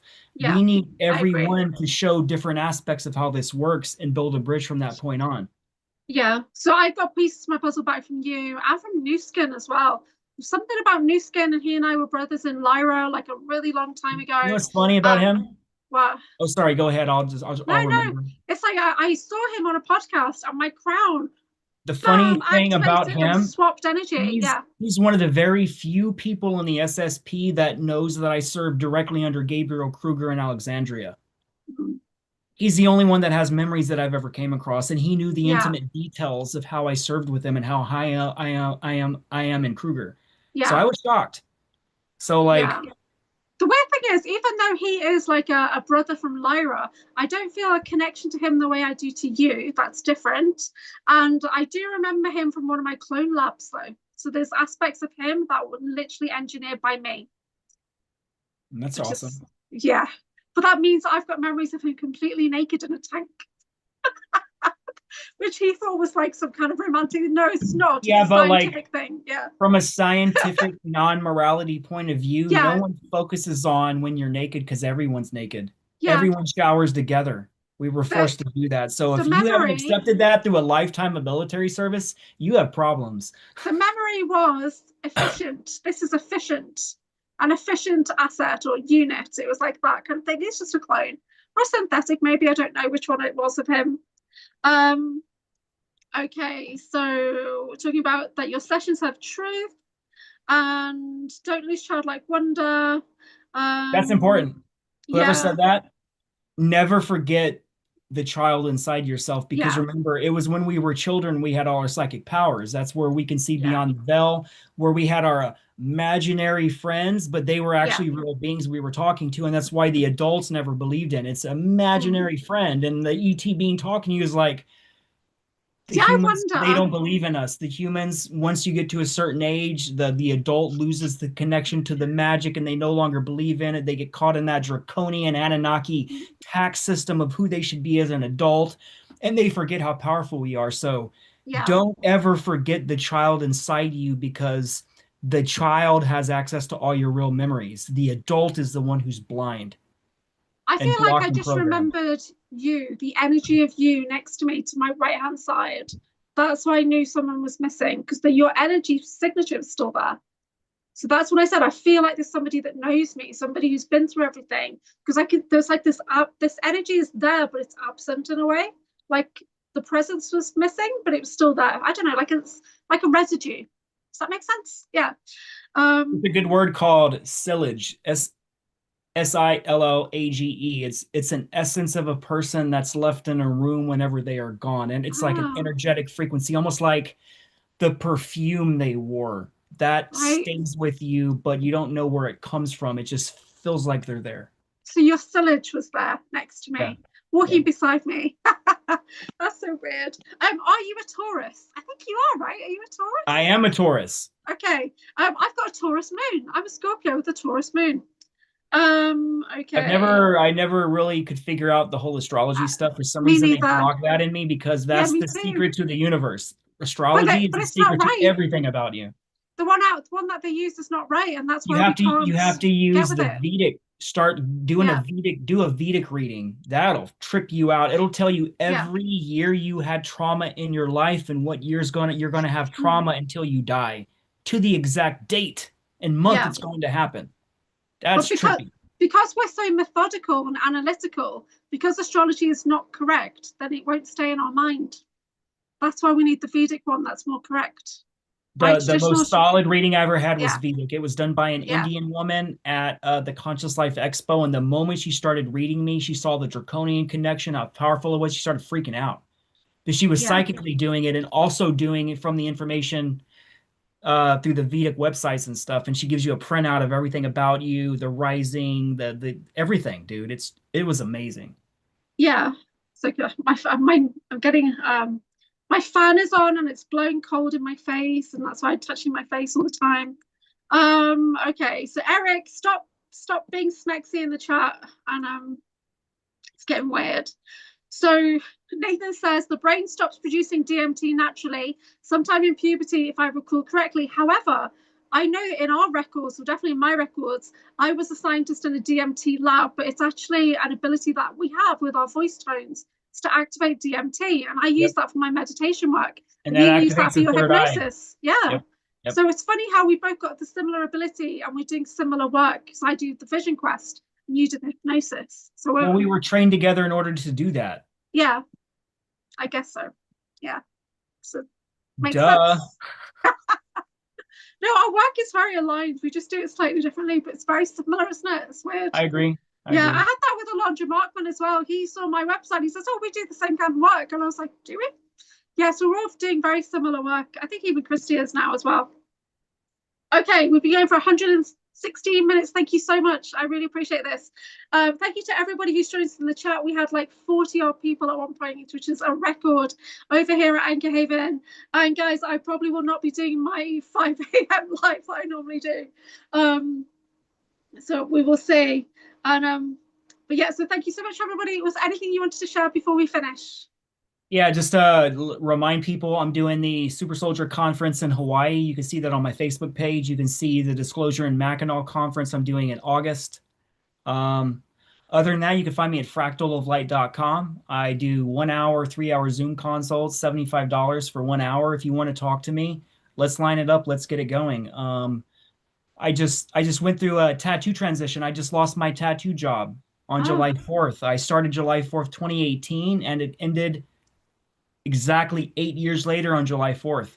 So I have a little bit more free time. Now I can start focusing on my content creation and getting my presentations lined up. So It's freeing me a little bit. It's taking 60 hours out of my work week, out of my 120, and then I'm replacing those 60 hours with more QHHT and more consults and everything else. So I'm gonna be doing the same amount of work, but I'm not gonna be distracted by tattooing right now because I need to take at least a couple of months off from tattooing. I need to get my mind back. I need to get everything where I'm just feel like I'm not just drowning in stuff. So that's a good thing. So Yeah, it's necessary. I needed it. I need the time off. So heck yeah. that sounds great. Ireland is going to be such a good trip for you. I wish I'd known that maybe I could come over, and but it's fine. It's fine. You never Yeah, tell me. I'm You're also getting flown nearby. out to Australia, I think, in a couple of months. So I'm just people just having me come around the world because, like, again, That's if you can freaking afford, amazing. if you want to contact me and you can afford to bring me out, pay for my hotel and flight, and we'll figure out a deal, what I can charge depending on how many days. But I have day rates that I charge. And if that's something that interests you and you can't get to me in Tampa, Florida because you have a family, you have a job, you can't leave for 4 or 5 days or something like that, I can come to you. I love seeing new countries. So heck yeah. You know what I was just thinking? A cruise, and we all work on the cruise, I'd doing love our that. services. That'd be so freaking awesome. Where would Maybe we you should go? start putting that word out, dude. Like Yeah.